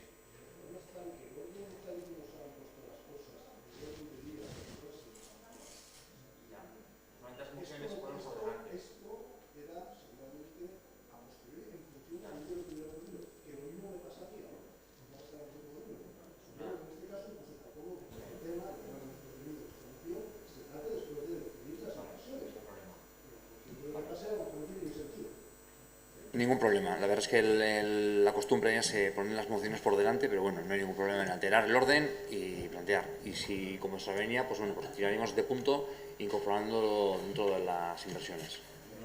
¿Sí? Bueno, puntua gatzeratik kentzeko aldeko bozkak. Kentzeko? Bai, kentzeko mendik gero gatzerrenan dagoelako. Beste atzeratzen dugu. Ez dut ulertu. Altamirako bizilagunen puntua kentzea ezerrenatik gero hau bertan txertatzen dugulako inbertsio zerrendan eta irabazik aurkeztu duen mozioa atzeratzea horrengo puntura. Ja, eskenik ulertu deana da, atzeratu puntua, bozkatu inbertsioak eta gero ikusi inbertsioetan akorde hartzen badin bada, kentzea hori, berdin zaite. Vale. Bai? Ados. Vale. Vale, Josemi, puntu honetan erretiratzen dugu. Bueno, urrengo puntua orduan, 2007ko inbertsioen proposamena. Euskaraz beste izateken dator, pero bueno. Orduan 14garrena pasatzen zen? 13garrena, 14garrena pasatzen da? Urrengo puntua, el siguiente punto, perdón, es el acuerdo de inversiones para el 2017. Hemen, bueno, epatu.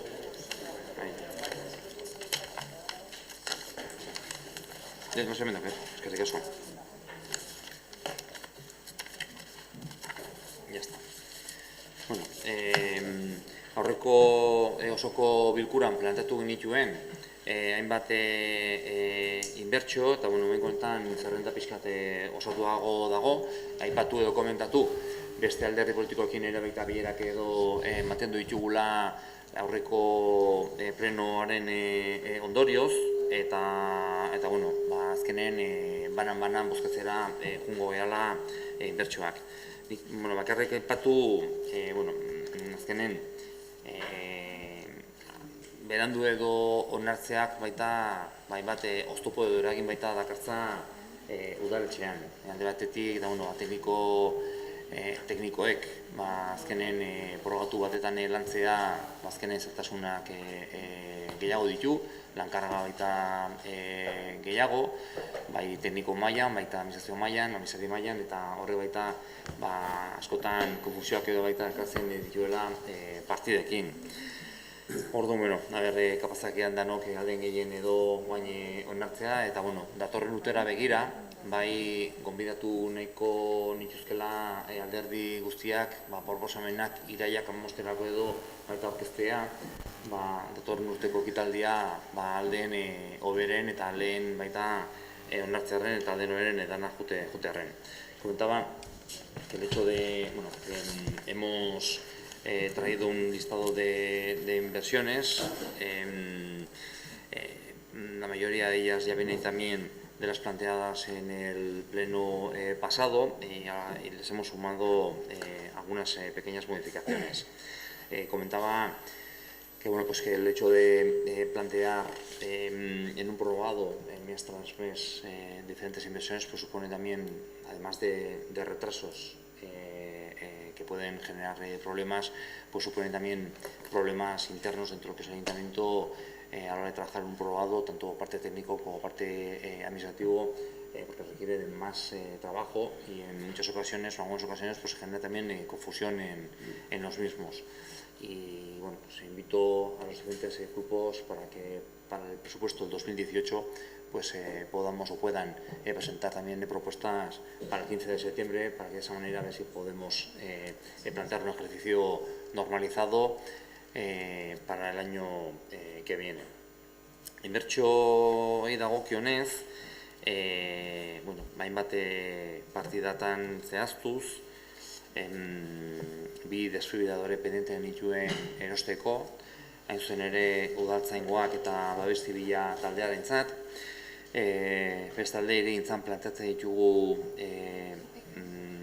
gure partetik, udal gobernun partetik 3 inbertsio. Bata da plan orokorrerako konpromiso kreditu bat 3 urtetako plan orokorren garrapenerako. Bildu kasu honetan beste zehaztapen desberdin bat egiten du, baina gero esplikatuko dute. San Bartolomeko auzoaren berrikuntzarako dagokion partida, 380.000 eurokin, eta gero parkin baten redakzioaren proiekturako. Obra berriadako proiektuan, 125.000 euroko partida lehengo hilabetean aurkeztu denuen ere Altamira kalearentzat berrezera aurkezten da. Bilduk kasu honetan beste 25.000 euro gehitzeko eskatzen du, Urdaneta kaleko parte bat edo berritu ahal izateko. Kale Arriterian, azterketa eta proiektuentzat 25.000 euroko partida bat baita proposatzen dugu, berenako.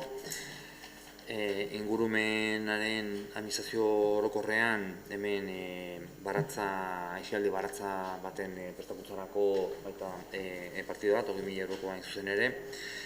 Parketara lorategitan erabilpen anitzeko parke baterako partida proposatzen dugu, 30.000 euroko partidarekin. Oiangurako lehengo urtean hasitako proiektuekin jarraitzeko beste 20.000 euroko partida. Kasu honetan hemen Bilduk soinu arraro dago hemen, ez? Interferentzi ikendu. Eko edo zaizaban. Gainea jarraian dago, Bilduk baita proposatzen ditu 40.000 euro, kasu honetan 30.000 euro asfaltado edo bertako bertzako eta beste 10.000 euro mai eta erretokien berrikuntzarako. Ongizateko arloan edo lehen mailako gizarte laguntzatako plan estrategikoaren garapenerako 20.000 euroko partida planteatzen dugu. Gaztedi planarea garatzeko beste 18.000 euro. Eta majori inbertsioi dagokionez, pare bat administrazio kontseiluetan bai zinegotziak eta gerenteak proposatutako inbertsioen zerrenda, hemen inbertsio nagusiena igogailua izango litzateke, eta gero, turismo arloan aplikazio baten garapenerako 16.000 euroko partidarekin. Por resumir brevemente, planteamos 2 desfibriladores para tanto Policía Municipal como para Protección Civil. En el área de urbanismo planteamos 3 proyectos nuevamente, que son para la redacción del plan general, una partida con un crédito de compromiso a 3 años. De nuevo planteamos el proyecto de renovación de San Bartolomé, o de mejora del barrio de San Bartolomé, y la redacción del proyecto de un parking.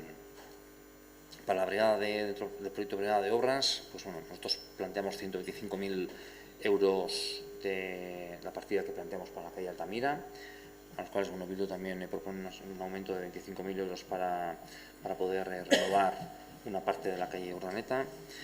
En alumbrado, 25.000 euros para lo que es el estudio, proyectos y mejora de alumbrado público.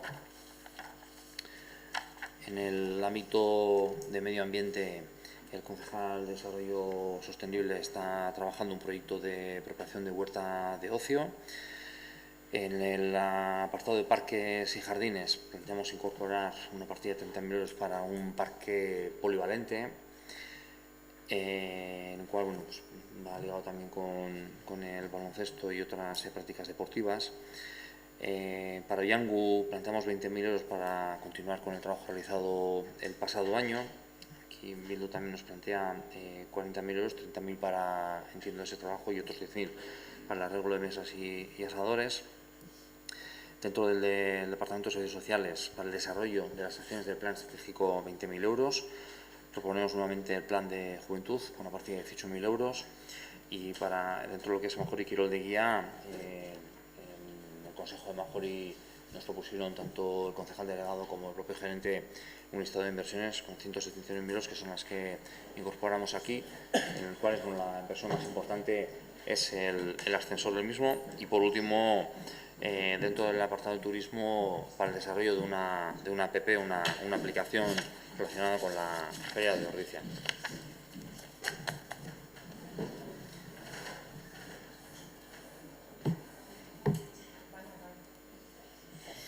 Como buenas mujeres van en grupo. Y ahora beste bat, baina, bueno.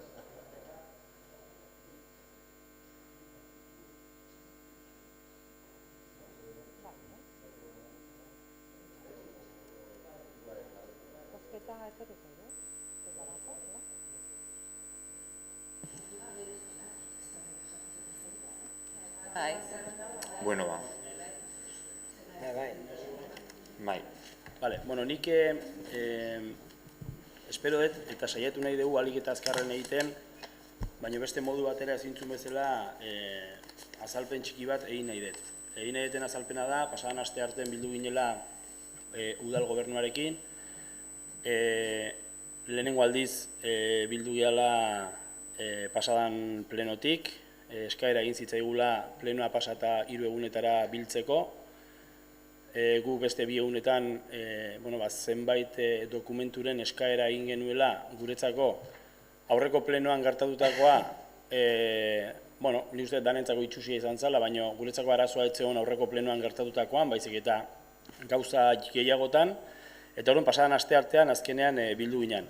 Aitortzen dugu gure lehenengo interesa zela gure kezka eta ardura mahai gainen jartzea, eta kezka eta arduraren ondotik etorkizuna nola afrontatu behar gendun ikustea eta gutxienez zalantza batzuk argitzea, eta ondoren inbertsioen inguruko gogo eta egitea. Gu gaur berriro borondate honarekin gatoz, borondate hona geneukan aste arten eta gaur ere mantenduko dugu, baina esan bezala azalpen txiki bat ere eskatzera bagoaz. Eta azalpena da, bilera horretan, mahai gainean, alkate jaunak berak esan zuela, pixka bat hemen gertatzen ari den egoeraren erantzule guztiok omen gea, errespetuz tratatu behar gediola elkarri, zubiak eraiki behar ditugula, eta guretzako, Josemi, zubiak eraikitzeko mugurik onena ez da sare sozialetan zukatzo egin dezuna egitea. Ez dakit, zurekin bileran egon ziren gainerako zinegotxik ezagutzen duten edo ez zen lehenengo aldi izango ezagutzen ez dutena, baina gauza hauen inguruan azalpen txiki bat eskatu behar dugu hasi aurretik. Gero nik uste gauzak errezago joango diala. Alkate jaunak esaten du sare sozialetan, baztertuak izan diren inbertsioak, hau eta hau eta hau eta hau direla eta oso adierazgarria da, ez ditut emango, ez ditut zerrendatuko, baina agertzen dian inbertsioak diala hain zuzen ere udal gobernuak antolatutakoak. Hau da, danok egin behar dugu zerbait, errespetuz tratatu behar gea, danok gea erantzule, baina alkate jaunak egiten duen untziado bat bakarrik udal gobernuak aurkeztutako proposamenena. Beste behin, 2015-etik zintzili daudenak ahaztu egiten dira, eta gure iritziz hau ez da zubiak eraikitzeko inungo modurik, asteartean gauza bat esan eta gero olako idatzi bat ateratzea. Eta gero ba irakurriko ez zuzenean, ante el bloqueo de las inversiones se evidencia que la prioridad es fortalecer la pinza entre Ordizia Orain, Podemos y Bildu, anteponiendo sus intereses a las necesidades de Ordizia. Bueno, zorionez edo txarrez ezagit gaur ikusi da, baita ere zorionez, hori bai zorionez, adostasun puntuak izateko, aukera asko izaten ditugula Bilduk Ordizia Orainekin, eta hori da, askotan biltzen galako eta bilera asko ite ditugulako, eta ulermenerako gaitasun bat daukagulako, baina beste batzutan, eta gaur errepetekoan ikusi da, hori ez da ematen, eta bakoitzak iritzi desberdin bat adierazten du. Horrek ez du esan nahi, datorren astean bilduko ez geanik berriro bai bilduko gea, eta segituko dugu egoera aztertzen. Baina, bueno, blokeoaz hitz egiten denean, que evidencia que la prioridad, nik ez egiten den prioridadea, gure prioridadea, erakutsi dugu majorin, lan bat aurreratuz, espero duguna, baliagarri izango dena, herriarentzat eta herritarrek eta eragilek bertan landu ezaten. Planteatzen ditugu herriko ardatz importanten garapenak. Planteatzen dugu mugikortasunean hobekuntzak egitea. Azokaz hitz egiten da, mugikortasuna lotzen da azokarekin, parkina, gero hitz egingo dugu hortaz, baina guk ere bai ditugu hortarako proposamenak, ez ditugu danak gaur esango, ze bestela, baina, bueno, hau ez da, gure inundik inora ez da prioridadea, hemen inungo pintzein ez da gizartarako ez da, garapena egitea, eta garapena egiteko ezin dena da, asteartean gauza bat esan, eta 2 egun beranduago honekin aurkitu. Ordizia ha perdido mucho tiempo. Bueno, ez egit, alkatea berak, eta nik konpromiso bat hartu nun bilera horretan, eta mantendu egingo dut gaur, eta da, beste hainbeste gauzaz hitz egin genula, eta beste hainbat dokumentu uki genitula mai gainean, baina nik konpromisoa adierazi nuen ez nintzela etorriko dokumentu horiekin honea, ezer eskatzea eta ezer kentzea, ez dut egingo. Baina, jo, ezin duguna pasatzen utzi da, alkatea berak, eta zinegotziren batek ere hemen esana, eta da, barnean dokumentazioarako eta dokumentazioen desarroiorako arazoak daudela, denborak luzatu egiten diala, dokumentuak daudela eta gero desagertu egiten diala, osea, gauza guzti hori gertatzea eta Ordizia ha perdido mucho tiempo. Hombre, ez dakit nork eta nola galdu den denbora.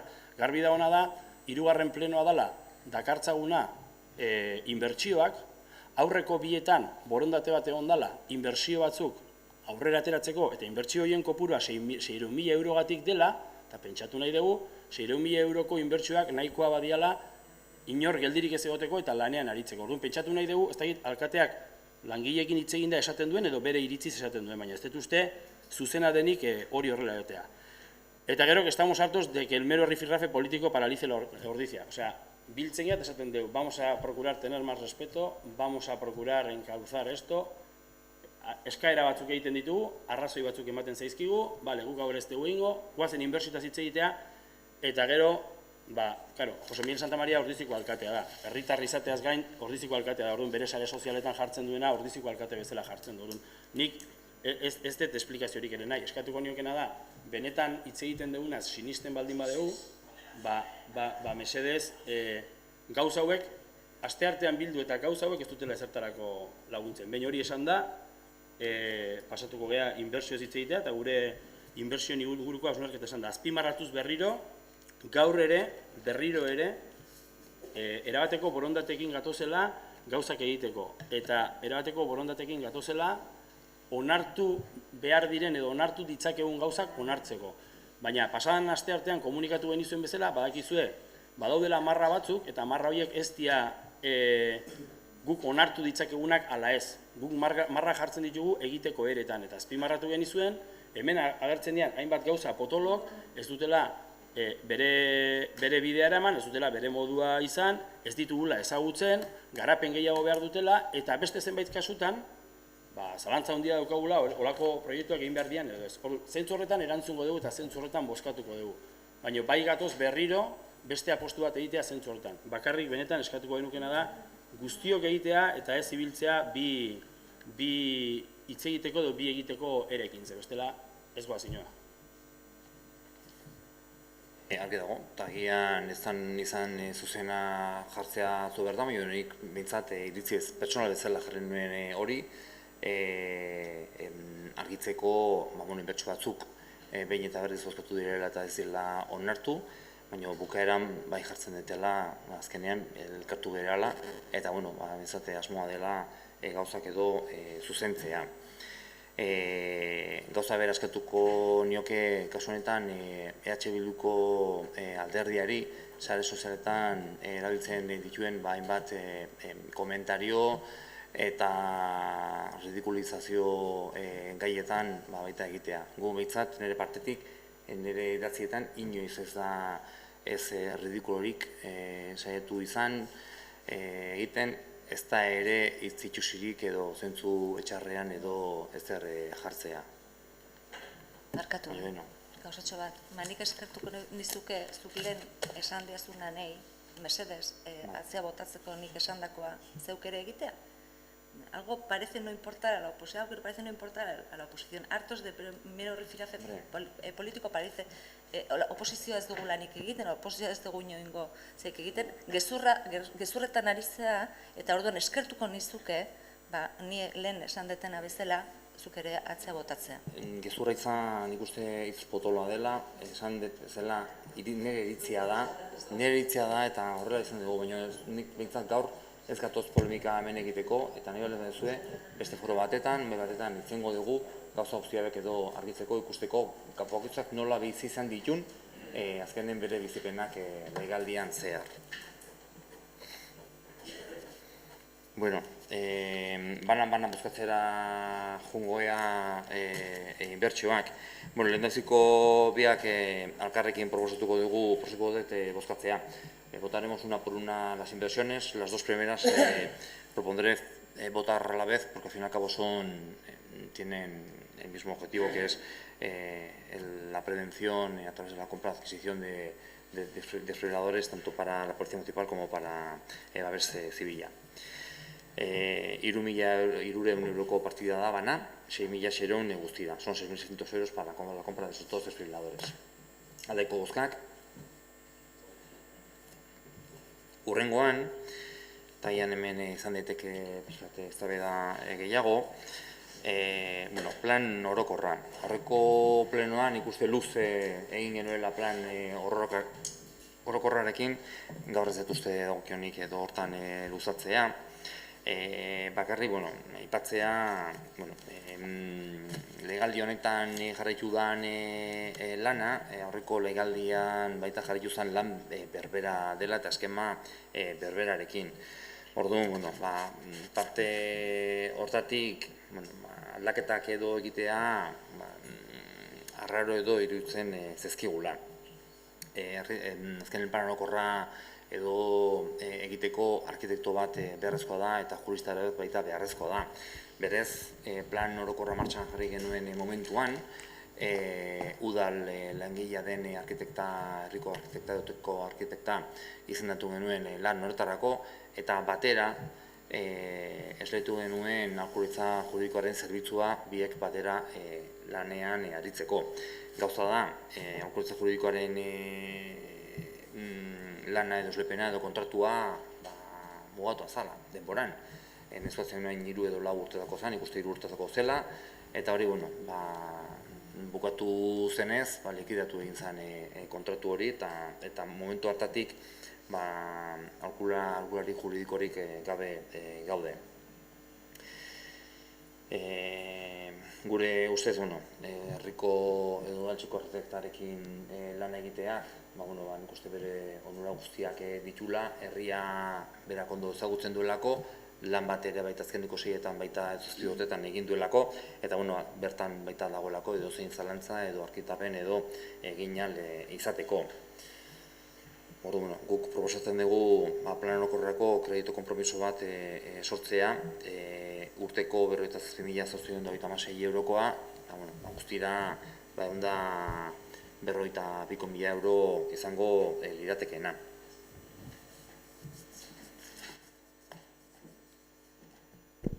Nik hemen, alde batetik, zehaztapenak edo argitzea eskatuko nuke, ze egia da, asteartean bildu ginen, asteartean honi buruz hitz egin gendun, eta pixkat ez ustekoa da, ze argi dago gauza batzutan adostasunak lortu genitula, beste batzutan ez, baina nik alde batetik jakin nahiko nuke Orain ze bozkatzera goazen, ondo azaldu duzu, baina guk horren aurrean beste proposamen bat egin gendun, eta hor karratutxo batean azaltzen da, ez dakit, ez dezute txertatu hori aukera bezala, ez dakit ondoren hori dan eztabaidatu behar duguna edo, zalantza sortzen zait nola dagoen.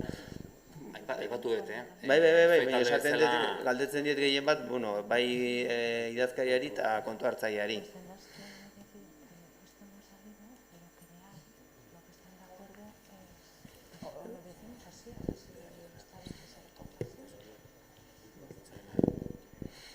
Ez, galdetzen nula ez dakitela ulertzen dan, ez ustekoa jaso detela, dokumentu honetan benetan asteartean bildu ginela eta zentzu batzuk, guk gure posturak edo azaldu genitula eta hor, bi proposamen ezberdin daudela, alkateak berea defendatu du eta argi gelditu da, eta guri eman zaigun dokumentazioa, agertzen da gurea hor karratutxo batean bezala, pentsatzen dut hori ere proposamen bezala kontsideratzen dela eta hori ere bozkatuko degula, ez? Bai.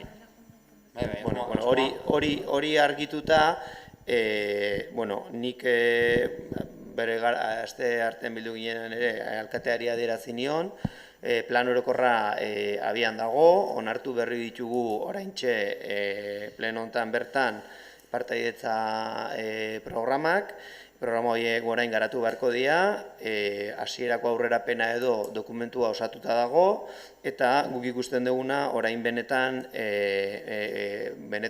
urgentea dana da partaidetza programa hori martxan jartzea. Eta guk bai proposatzen duguna da, udal aurrekontuek duten partaidetza partidak handitzea, ditugun aurrekontuetan parte hartze programa hori garatu ahal izateko.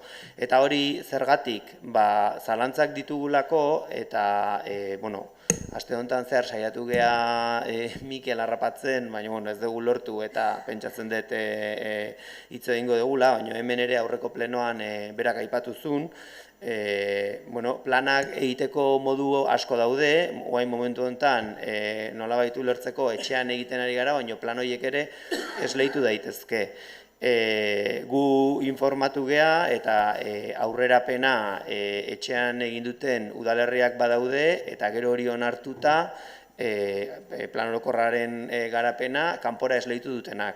Orduan, guk gaur-gaurkoz ez daukagu argi benetan urtero plan orokorrak etxean egiteak ze kostuera egiten digun, baina adibidez badaukagu argi Beasainek oraintxe bertan bere udalerriko plan orokorraren esleipena edo lehiaketa atera dula 322.000 eurotan. Orduan, guk asteartean esan genduen, prozesuak aurrera darrai, prozesua momentuz ez da eteten, parte hartze programa hau martxan jarri behar da, aurrerapena dokumentua egina dago, jendartean jarriko da, bere alegazioak eta eukiko ditu, eta guzti hori ez dugu oztopatzen alderantziz, gainea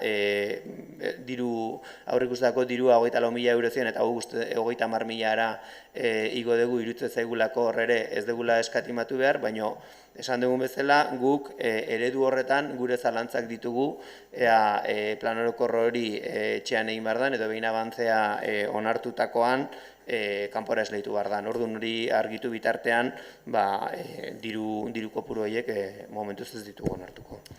Lo que he mencionado yo es que, en su día cuando pusimos en marcha el plan general en 2010, aprovechando la experiencia y conocimientos de la arquitecta, decidimos aprovechar eso mismo para poder poner en marcha.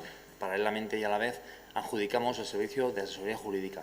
Para hacer un plan general hay una base que es fundamental, que es un arquitecto y un asesor de jurídico, que es lo que pusimos en marcha.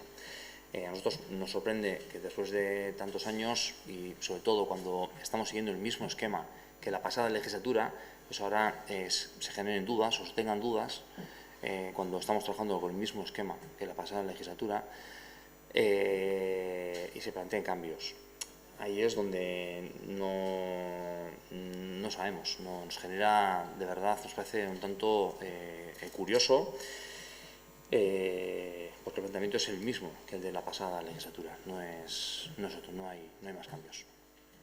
Guk, hasteko ez ditugu aldaketak proposatu oraingoz, esan deguna da ondo aztertu beharra daukagula modu batean edo bestean nola egin. Eta beste gauza bat esango dizut, arkitekto bat behar da plan bat egiteko, legelari batzuk zalantzan jartzen dute, baino bai, eta beste jende asko, ekipo interdisziplinar bat, talde asko daude, lanean, esan nahi dut, ez da existitzen zuk aipatzen duzun eredu hori bakarrik. Eta berriro diot, ezertan hasi baino lehen, oso informatu gea eta benetan ezagutzen saiatu gea, ea gure egoera berdinean ote dauden beste udalerri batzuk prozesu hori horrela eman dutenak, eta hori horrela da. Egon badaude udalerri batzuk, ohikoa da baita ere, aurrerapenak, gidalerroak benetan finkatzen dituen aurrerapen hori etxean egitea, udaletxean, eta gero kanpora ateratzea. Orduan gu esaten ari geana da, ez gaude esaten inondik inoa bide honetatik jarraitu behar ez dugunik, baina jarraitu ahal izateko jakin behar dugula benetan ea beste bideek zer suposatzen zuten. Eta aurreko legegintzaldiari diozunez, hori alazan eskema horrekin jarraitu zen, baina ez ahaztu eskema hori aurrekoan ez, horren aurrekoan zuek onartu zenutela amaiera aldea esango nuke, eta ja ezarrita gelditu zala. Ez gaude esaten bide horrekin jarraitu behar ez dugunik, baina plan orokorra orain ez gara hasiko azaltzen zein dan prozedura guztia, baina lehenengo fase bat dauka aurrerapenarena, eta gero garatzen da dokumentu osoa. Orduan, iruditzen zait, ez gaudela planteatzen ezer arraroa, eta esaten nahi gean gauza bakarra da, benetan ondo aztertu nahi degula kostu hori, eta ea beste modu batean egitea eraginkorra izango litzateken Ordiziako udalarentzat. Nosotros pensamos que el ejemplo de Beasain no es un ejemplo en esto de las contrataciones indirectas y de las contrataciones de servicio, contrata mucho más fuera que nosotros, tienen un hábito ya adquirido. Pero nosotros tenemos personal propio que conocen el planeamiento general desde hace muchos años, que lo controlan, que lo dominan, que a nosotros, por lo menos a mí, me da confianza y creo que es una profesional como la Copa Un Pino que puede desarrollar del avance para adelante todo lo que quiera. Y si se necesitan pues asesoría jurídica o lo que fuera, yo no tengo ningún problema, pero a estas alturas empezar a valorar, empezar a pedir ofertas, yo prefiero no correr ese riesgo, porque tampoco sé qué empresa puede tocarnos, prefiero no correr ese riesgo y mantener un poco la línea que hemos estado manteniendo hasta ahora, ¿no? Azteko guk ez dugu inundik inoa zalantzan jarri gaur egun plan orokorraren prozedura guztia daraman profesionalaren, teknikariaren profesionaltasuna inundik inora alderantziz guk usten dugu, eta azkenean zu ere hor kontrasan batean erorizea, ze teknikare hori bera ez da gai plan orokorrak eskatzen dizkion funtzio guzti horiek eramateko, eta egin behar dian zenbait lan kanpora ateratzen dira. Guk esaten duguna da, argi daukaguna da, udaletxean, udale arkitektoak, teknikariak izan barko lukela edozein kasutan prozesu guzti horren ardura eta kontrola eramango lukena. El arquitecto tampoco ha llevado ahora todo. Ha habido informes jurídicos, ha habido un montón de informes que han salido fuera y yo me imagino que no tiene por qué variar la cosa.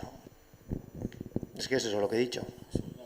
Sí, pero con un equipo que redacta el plan, la cabeza y el control sigue estando dentro del ayuntamiento en manos de su arquitecto municipal, que es quien lidera todo el proceso. Y no hemos dicho en ningún momento, sí, y no hemos dicho en ningún momento que estamos propugnando ese cambio. Estamos diciendo una y otra vez que hay que analizar realmente bien la situación y saber pues qué nos costaría hacerlo de una manera o hacerlo de otra. Ni ez naiz gehiago luzatuko, zeren bere garaian esan izan nuen inbertsio honetan zer pentsatzen genuen, hala eta guztiz ere pentsatzen dugu ere inbertsio hau ez da garrantzitsuena, inbertsioetariko dauzkegun egiteko eta horregatik ere ez dugu onartuko. Garrantzitsuena ez da momentu honetan San Bartolomeko trenbidearen proiektu hori hor dagoenean, eta aurrera pasoak eman behar ditugunean, 6-7 urteko lana garatu denean, ez dakit, ala den edo ez, baina gure ez behintzat garrantzitsua da besteak diren baita bestela. Hori oraindik ez dago erabat onartuta, trenbidea aldaketa ez dago erabat onartuta. Onartuta dagoena da proiektua. Uste proiektua, baina ez dago erabat ere onartuta. Eta akordio bat da, ez, PP, PNV-en artean. Eta, onartzen balin bada ere hori gauzatzea aurrekontutan eta igual gero ez da aurrera eramaten. Gure udaletxen gertatuta dan bezala, onartu zanen bertso batzuk eta egin ez ziren gero. Horretaz ere, luze izen genezake. Bai, persona direkta, nik nien ez izan behar direkto. Zengo dugu luze izen zako baita horretaz. Baina, konpromisoak, kasu honetan, konpromisoak bete egin behar da.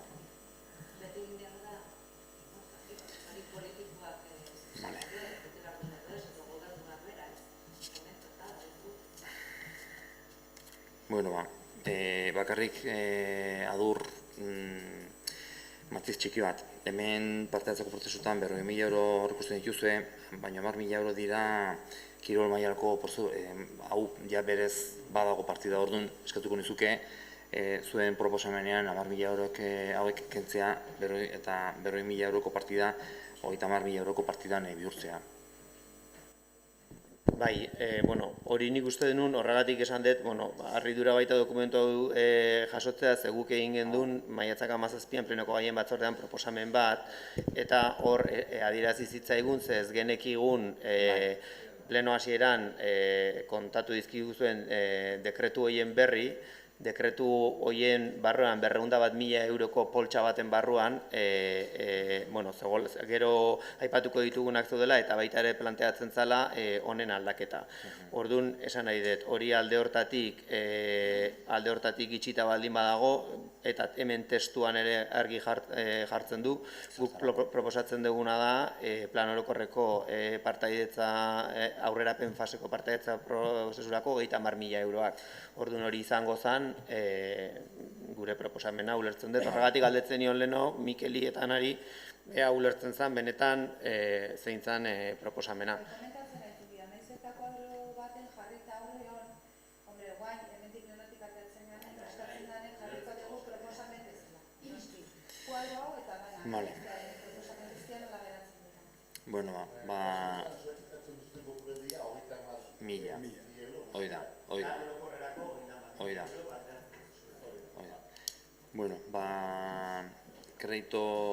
Kompromiso kreditu irutako sortuz plan orokorreko redakziorako, aldeko bozkak, kontrako bozkak, eta Bilduk proposatzen duen plan orokorreko partaidetza programa garatzeko 30.000 euroko partidaren aldeko bozkak, kontrako bozkak. Perdón. ¿No está? No estás. Perdona. Vale. Primero has votado... ¿Has votado en la primera votación? ¿Qué? ¿Has votado en la primera votación? Sí. Vale.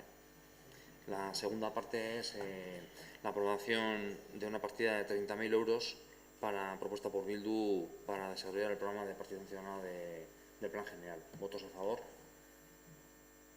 Kontrako bozkak? Urrengo partida San Bartolomeko proiektua. Hemen, 300.000 euroko partida da proposatzen duguna. San Bartolomeko proiektua edo garatu ahal izateko. Kasu honetan, komentatu. Kasu honetan komentatu legaldia ziratik lehendu genuela San Bartolomeko auzoko sarrerak eta gune hori hobetzeko proiektua, bai irregulartasuna, mugikortasuna eta guztia hobetuz. Eta zentzu hortan Foru Aldundiak 280.000 euroko dirulaguntza bat eskaini zigula proiektu horren garapenerako. Lehendabiziko pausua izan zen proiektua egitea, eta proiektua egin zenean, azkenean zehaztasunekin ez zetorren bat guk aurretik genituen datuekin, aurreko mugikortasun planean edo hartzen datuekin. Eta horren baita, proiektua asko zabaltzen zen, 900.000 euroko inbertsioarekin. Proposamena zen faseka edo egitea, baina egia da, momentu honetan, lehen Milasukeak epatu den bezala partida bat sortuko dela Madrilgo aurrekontuetan, San Bartolomeko trenbidearen desbioaren proiektua egiteko, eta horrek guri ere baita petxatzeko eman digu proiektua osotasunean horrela garatzeko, eta helburua izango litzateke 380.000 euro hauekin moldatzea proiektua. Eta egitea bertso hau aldeen gehien. Bulego teknikoan hausnarketa bat egin dute, pentsatu dute erabat edo egiteko, eta da azkenen dokumentu bat baita pasatu eta egin behar dena. Al comienzo de la legislatura, uno de los proyectos que trabajamos y lanzamos fue el de la mejora de las entradas de San Bartolomé, con la idea de mejorar tanto la accesibilidad como la propia movilidad del barrio y las entradas de Ordizia. Y los datos que teníamos del plan de movilidad aportaban datos económicos que luego a la hora de adjudicar la realización del proyecto han dado que no era así. Al final el coste económico era bastante superior al que se planteaba en ese documento. Y planteábamos inicialmente empezar por fases, con la primera fase, y invirtiendo esta cantidad. El tema está que la noticia de la incorporación en el proyecto de presupuestos del Estado de una partida para ya la redacción del proyecto del desvío del tren en San Bartolomé, nos genera también nuestras dudas y nuestras prudencias ahora mismo, y consideramos que es oportuno y adecuado reajustar lo que es el proyecto a estas cantidades, manteniéndose siempre los criterios que hemos mencionado antes, tanto de mejora de accesibilidad como de movilidad y de accesos a la localidad. La oficina técnica ha hecho ya su propia reflexión para poder encajar. Creen que dentro de esa cantidad se puede encajar manteniendo la filosofía del proyecto inicial, y falta que se redacte un documento donde reflejar eso y poder ajustarnos a esto. Galderatxo bate, fase hori egina diru laguntza berdina izango litzateke? Fase bakar izango litzake. Baina fase horretan diru laguntza osoa izan dezake, naiz eta... Honen inguruan, aprobetxatuko dut baita ere, ondoren dator eta pasaden astean irabaziko ordezkariak plenoko gaien batzordean ere gaia aterazun, eta ondoren datorren eskakizuna honen inguruan dator, eta azalpenak ere aprobetxatu nahiko nituzke honi erantzuteko, ez? Argi dago San Bartoloko gaia iaztik datorrela, plenontan onartu zen gaina, eta onartu zen oinezkoen segurtasun eta irisgarritasun baldintzak hobetzea, eta hortan denok ados gaude. Hor gertatzen dana da, ondoren zenbait ideia eta egitasmo garatu dira, prentsa bidez ere ezagutu gendun, Foru Aldundiak ere diruz lagunduko zula zati bat, eta hor proiektu bat egingo zen. Foru Aldundiak aurrekoan honi buruz ere bilera izan gendun, eta guri bai adierazi zaigu konbenio hitzarmen bidez edo egingo dala, eta ez dugu hitzarmen hori ikusi, baina badirudi 175 Foru Aldundia jarriko lukela eta 125 udalak. Eta aipatzen da baita eraikuntza proiektu bat ez duguna ikusi. Kronologikoki pixkat gaia aztertzeko, esan, lehen ere aipatu da, baina maiatzak bian deialdi egin zitzaigula aurreko plenoa eta gero, ze gai hau ere aurreko plenoko inbertsioetan aurkeztu zen, gaia jorratzeko. Eta esan bezala guk maiatzak lauan eskatu gendun informazio bat. Eskatutako informazio horretan, argi eta garbi eskatu gendun San Bartolonen inguruko informazioa. Informazioa egingo dan proiektu horrena, eta informazioa informazioa baita ere, eroskin egingo dan edo onartu dan gasolindegiarena, ze, San Bartolok bere komplikazioak ditu eta adar asko ditu gai honek, ezta? Maiatzak 17an eskatutako dokumentuaren zati bat eman zitzaigun plenoko gaien batzordeko bilera horretan, eta aste arte baino San Bartolon inguruko informaziorik ez egon. Eta bildu ginen aste artean 23an, eta gaia aipatu gendun, baina oraindik ez dugu informazio hori ikusi. Eta guk gobernu taldeari argi eta garbi esan genion, erabat ados gaudela eta onartzen dugula San Bartolon hobekuntzak egin behar diala. Eta hobekuntza horien prioridadea iruditzen zaigu gainera dela, trenbide azpiko igarobidetik eroskirainoko doan zatia, naiz eta besteak ere garrantzitsuak izan. Eta zentzu hortan, foru aldundiak ematen duen diru-laguntza izango da, nazional bateko sarbidea hobetzeko, eta hori proiektu baten bidez, baina autoen ibilbideak eta hobetzeko, hor badirudi mugikortasun plan oinarritu dela eta zenbait sarbide proposatzen zian, baina proiektua ez dugu ezagutzen, alkateak berak esan du hor gauzak aldatzen diala, baina gauza horiek San Bartolon ez ditu aldatu trenbidearen aldaketaren proiektuaren idazketaren onarpen horrek. Hori ja, plan oroko horrean egindan lanketa guztian, hori aurrikusita zegon. Eta San Bartolok etorkizunerako ere izugarrizko arazoak ditu eta izugarrizko kargak ditu hori aurrera jarraitzeko. Eta orduan, alde batetik hor kargak handitzen nahi geha eta alde batetik hor inbertsio batzuk egiten nahi geha gero ziurrenik pikutara joan beharko liratekenak. Orduan guk eskatzen duguna da eta aste artean bileran ere esan gendun, jakin gabe diru hori zertara bideratuko dan, guretzako ziurrenik prioritarioa ez da eroskira beste sarbide bat egitea eta horre gasolindegi bat sortzea eta bar, baizik eta oinezko bide hori benetan nola izango dan jakitea. Eta eraikuntza proiektu hori Endara Ingeniaritzak egin duna orain etxeko teknikariak moldatzen ari direla esan ziguten aste artean, eta moldatzen ari baldin badia proiektu hori eskatzen dugun gauza bakarra da, hemendik urrengo plenora, ze aurrekoan ere eskatu gendun, mesedez, deitzeko, teknikariekin esertzeko, azaltzeko benetan zelan izango dian, lan horiek zenbatekoak izango dian eta foru aldundiak nola lagunduko duen, eta ez diogula inondik inoa eragozpenik jarriko proiektu honi eta lan honi. Baina jakinda, zerra egan onartzen, ez itxu-itxuan. Onartu zaigunean, dagola eraikuntza proiektu bat 900.000 euroko inbertsioak proposatzen dituna. Hori orain moldatzen nahi geha. Guk jakin arte moldaketa hori nola dan, ulertuko duzun bezala itxu-itxuan ez goaz onartzea. Bakarrik garritzeko gauza bat. Okerezan nago proiektua aurkeztu zizazuen alderdi guztiri. Honea garo etorrezan orkestera.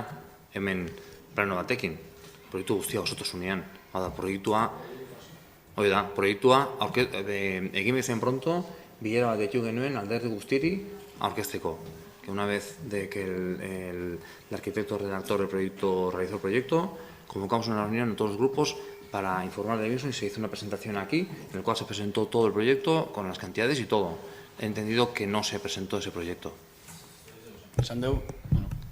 Nik hori urtu dut adurri. Ez dugula aurkeztu, eskatutako dokumentazio guzti hortan, eta ez dugula proiektua jaso. Bueno, vale, proiektua, eta proiektu horrek, zer horrek esan da gainea, ez digula balio. Orduan, hori gu esaten nahi geana da, teknikariak lanketa hori egiten nahi baldin badia, moldatzen, azkenean, esaten nahi geana da, daukagula proiektu bat ez diguna balio.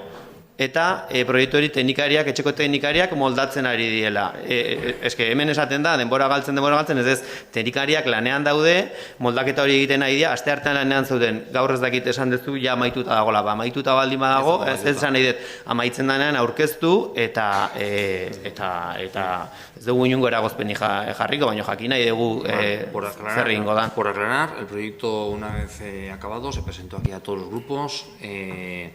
El cambio viene por la noticia de la incorporación de esa partida, que eso nos hace al final proceder de una manera prudente y ajustarnos a las cantidades estipuladas inicialmente. Lo que he dicho es que los técnicos, la oficina técnica han hecho ya su reflexión de cómo poder encajar y eso es lo que hay que ahora documentarlo. Retrasos, al final, sí que hay retrasos, pero al final Diputación no va a firmar un convenio, eso es algo que también es así, jurídicamente no va a firmar un convenio si este ayuntamiento no admite la partida. Es obligatorio tener la partida en el presupuesto, creada la partida, para poder proceder a la firma del convenio. De hecho, mañana mismo tengo una reunión de Diputación para tratar este tema, porque bueno, pues hay también cierta preocupación con esta inversión. Ni barkatu, mira. Eske ezin da nahi da aldiro, eta berriro gertatu zen aurreko plenoan eta ja berriro gertatzera doa, irudi bat eman ez degula ulertzen esaten zaizkigun gauzak. Noski diputazioak ez dula onartuko partidarik ez badao, eta berak daukan zelo eta ardura berdinagatik ulertu beharko genuk hemen gauden guztiok ezin degula onartu ezagutzen ez dugun zerbait. Gaur, azalpen horri emanez, di uste batzutan hizkuntzan galtzen gehala, Adurrek oso garbi esan du, eta uste aurreko plenoan ere esan genuela. Presa kontu bategatik, zorionez aurretik proiektua ezagutzen genulako, enpresara bertara junginelako informazio eske, onartu gendun, Orklirekin hitzarmena behar zuen prozedurarik gabe. Orduan esan gendun, jode, olako gauzek ezin dute euki trataera bat bere prozedura mantentzen ez duna. Eta bai, garo asko etorri zan honea, ordu betean proiekzio baten erakustea, hemen proiekzio baten beste batzutan ikusi ditugun beste dokumentu batzu bezala, gero 2 urte ondoren jaso ditugunak, baina uste dut oso zentzuzkoa eta ardurazkoa dela, olako historia bat onartzeko garaian, jakitea zertaz ari gan. Eta are gehiago, eta nik kriston segurantzagin hitz egiten dut, gaian aditu bat daukadalako ondon. Ez panu izango, baduda gehiago eukiko nituzke, baina asuntoa dana da, gaina, 3 edo 4 fase ez naiz gogoratzen, eske, gero, ez naiz gogoratzen, ze gaina ezin eta errebisatu, zati ez daukau dokumentu hori, baina, bueno, berdin da, 3 edo 4 fasetan jasotzen zen, proiektu batek garapen bat izan du, eta danak uste onartzen degula, horren garapenerako egokitze bat eman behar dela. Eta egokitze horretarako diru laguntza bat egongo da. Gu nola egongo gea horren kontra, aurreko legegintzalditik datorren oinarrien gainean egin bada. Egon geha lanean horretan, ezagutzen dugu baita ere, Orkliren kasu berdina da. Gertatzen dena da, jode, beste behin guazela, onartzea, ez da gizen bat 1.000 euroko obra bat, dokumenturik gabe, eta gainera esan zaigunean, aste honetan bertan, teknikariak horretan lanean nahi diala. Ez dut uste diputazioak onartuko dunik ezer, teknikariak oraindik lanean baldin badaude onartuko du, proiektu bat aurkezten zaionean. Osea, uste bakarrik gauza logikoak eskatzen ari gehala. Horregatik, da azpimarratzea ez, gu ez gaude San Bartolomeko proiektuaren kontra. Nola egongo gea San Bartolomeko proiektuaren kontra? Proiektuaren kontra, San Bartolometik herrira sarrera egokitzeko proiektuaren kontra. Ez gaude, baina, joder, nahi duguna da, baiezko eman behar diogunari ikustea zeri ematen egian baiezkoa. Hori da gauza bakarra. Matiz txiki bat, aurreko azeko edo eguneko bileran plantatu genuen baita, proiektu hau da egiten denean, azkena aurkeztuko dela, ez dela ezer egin behar denok jakin gabe eta denok adostu gabe egin behar dena. Hori ere, komentatu nuen. Komente en la reunión que mantuvimos. Baina borondate honez eta fede osoarekin, baina jakin barra dukeu zer da. Nik uste lehen ere aipatu genuen ez dakizen baita aldiz.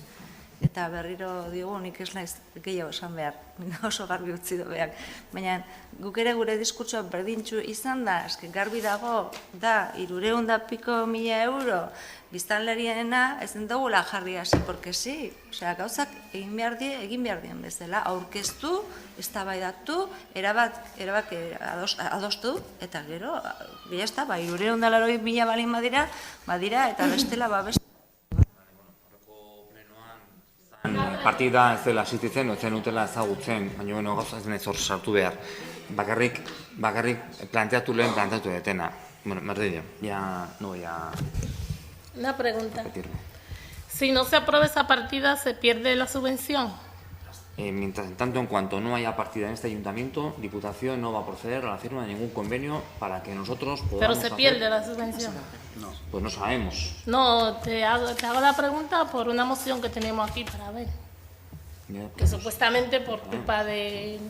se puede perder la subvención. Hoy por hoy Diputación tiene consignado una partida de 280.000 euros para la ejecución de ese proyecto. Está condicionada a que sea Pero de ese proyecto. para la mejora del entorno de accesos a San Bartolomé. Sí, pero Vale.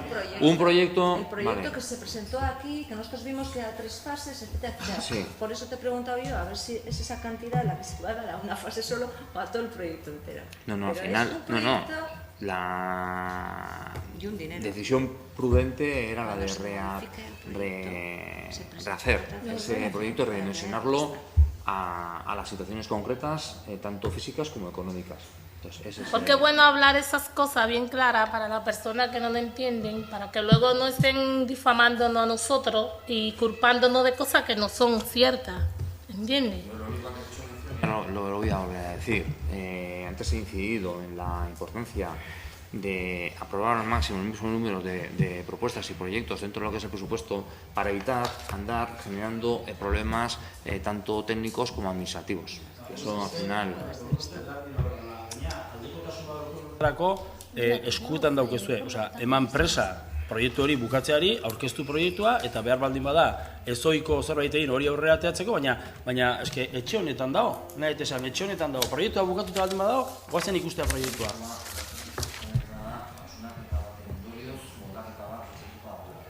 Hori ezagutzen ez duguna, orduan.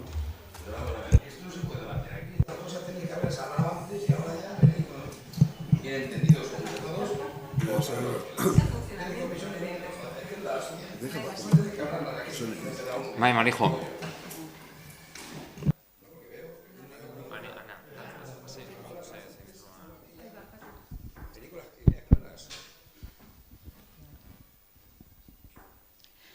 Bueno, kaixo. Igor, badakigu hori dagola San Bartolomeko arazoriz lehenoko legealditik, baizik eta orain dela 8 urtetik baita. Guk ados gaude datorren hurrengo plenoako atzeratzen baldin baduzute eta hemen ekartzen baldin baduzute zerbait zehatza hor egiteko. Zergatik ez ziteguna egin, atzeratzen jun. Zergatik gau dago, jundan urtean martxotik, aprobatuta hemen ahoz dena batean, eta gaude, urte eta gehiago, eta oraindik ez da ezer egin. Hori da, peligroso. Eta berdin zait, nola egiten dezuten, nola konpontzitzeraten, baina hori eginen behar da. Marijo, niri zuzendu zean, gaur sorte hauketana niri zuzentzen zeatela, eta ni nola zeiten gustatzen hitz egitea. Ez que oso gopozea. Bueno, eskerrik asko. Baina horrek ez du balio hemen ez errabakitzeko. Berriro, ezakiz ja ze hizkuntzatan esan. Proiektu hau oso aspaldikoa da. Hemen ikustera iritsi geana horren oinarria aurreko legintzaldian eginda dago, guk sustatu genuen gainea, nola egongo gea kontra, ez. Proiektua egin behar zaiguna da aurkeztu eta baina aurkeztu eta gero, hori da ardura politikoa. Ardura politikoa ez da hemen esertzea eta gauzak egitea kompromiso bati, porque creo, porque es bueno, sí, ja. Baina oinarri bat izan behar du. Enaiz horretaz egiten, Ez, barkatu, esan diazu Igor barkatu eta niri zuzendu zeatu, ni erantzuten nahi naiz. Ez da hola nire esku, proiektua udaletxean dago, udal gobernua gestionatzen ari da, eta daukanean eta aurkezten digunean, horren gainean hitz egin eta erabakiak hartuko ditugu, eta segurazki barkatu, eta segurazki oso gertu egongo gea, baina ulertarazi nahi duguna da, olako gauza importante bat, ezin dela onartu bakarrik esaten egiten ari da, eske ez dugu ikusi. Osea, nola bozkatzera goaz, hemen agertzen den partida hau ikusi gabe. Baina barkatu, ez dut nik esaten ez dugu nik ikusi, bai, Josemik esan du, eta egia da, duela ez dakit zenbat hilabete, horretan lanean zebilena etorri zan, eta presentatu zigun pastel bat, ulertzeagatik nolabait, pastel bat. Eta orain, onartzera goatzena da pastel horren zati bat, baina gainea, lehen txokolatea baldin bat zeukan, oaina idea ondo limatzen, ondo gelditzeko, logikoa dan bezala. Ze, proiektu bat ez ez du aurkeztuko ala moduz diru emateko, orduan. Behar deguna da jakin, nola geratu dan pastelaren puska hori, eta zertara goatzen dedikatzea 380.000 euro. Bai. Orduan, non dago presa? Proiektua aurkezten eta proiektua begiratzen eta onartzen, hor dago presa. Horregaitik urte eta ipiko dihoazte ja, hemen onartu zeretik, eta ez da ezertxo egin. Azaldu da proiektu hori, baina ez zeratek jarri serita hitz egiten horretaz, ez zuek, ezeak eta ez hauek. deno izaten dizuet, urduan, urrengo plenoako honeak hartzen bali badezute zerbait adostatuta... Guk, vale, aizea danota zaizea, ez? Bai. Que nola berri honi galdetzen ez dakit nereta zaizean. Guk ezin dugu ezer... Zuri hain naiz erantzuten. Guk aurkeztuko dugu edo proposatuko dugu zerbait, zeren gainean jakiten dugunean? Bai, hortarako, zatu inbertzate. Itzein aldezute, denoi galdetzen dizuet, itzein aldezute San Bartolomen dagon arazoarekati. Oain dela aste batzuetan, motiko bati, kotxe batek, kolpe bat eman zion. Zergaitik, esploier berak etzi behar izan zulako, beste batekin gurutzatzeatik. Gurutzatzeko, zergaitik etzegon lekua gurutzatzeko. Hola jarraitzen bali badegu, beste hilabete bat, olenago, igual daukagu hor beste estripu bat handiagoa, urdutzein behar dugu. Burua eskuak. Etori denontzako, ez zuri iriz begiratzen baino denontzako. Y María Jesús, nadie difama a nadie. Si lees bien ahí, decimos que a ver si se ha perdido o se puede perder la subvención. No hemos difamado a nadie. Una cosa para aclarar. Una cuestión, no me he terminado de enterar de todo, pero bueno, en todo caso, tiene pinta, no sé, a lo mejor me estoy equivocando, que es probable que tal y como está ahora la cosa, esto no salga. Es decir, la propuesta que se trae no salga. Pero podemos llegar al acuerdo todos de que de aquí a un mes hacemos un esfuerzo grande por terminar de resolver esto. Y que, evidentemente, haya la documentación que tenga que haber. Las dos opciones son válidas y al final van en el mismo camino.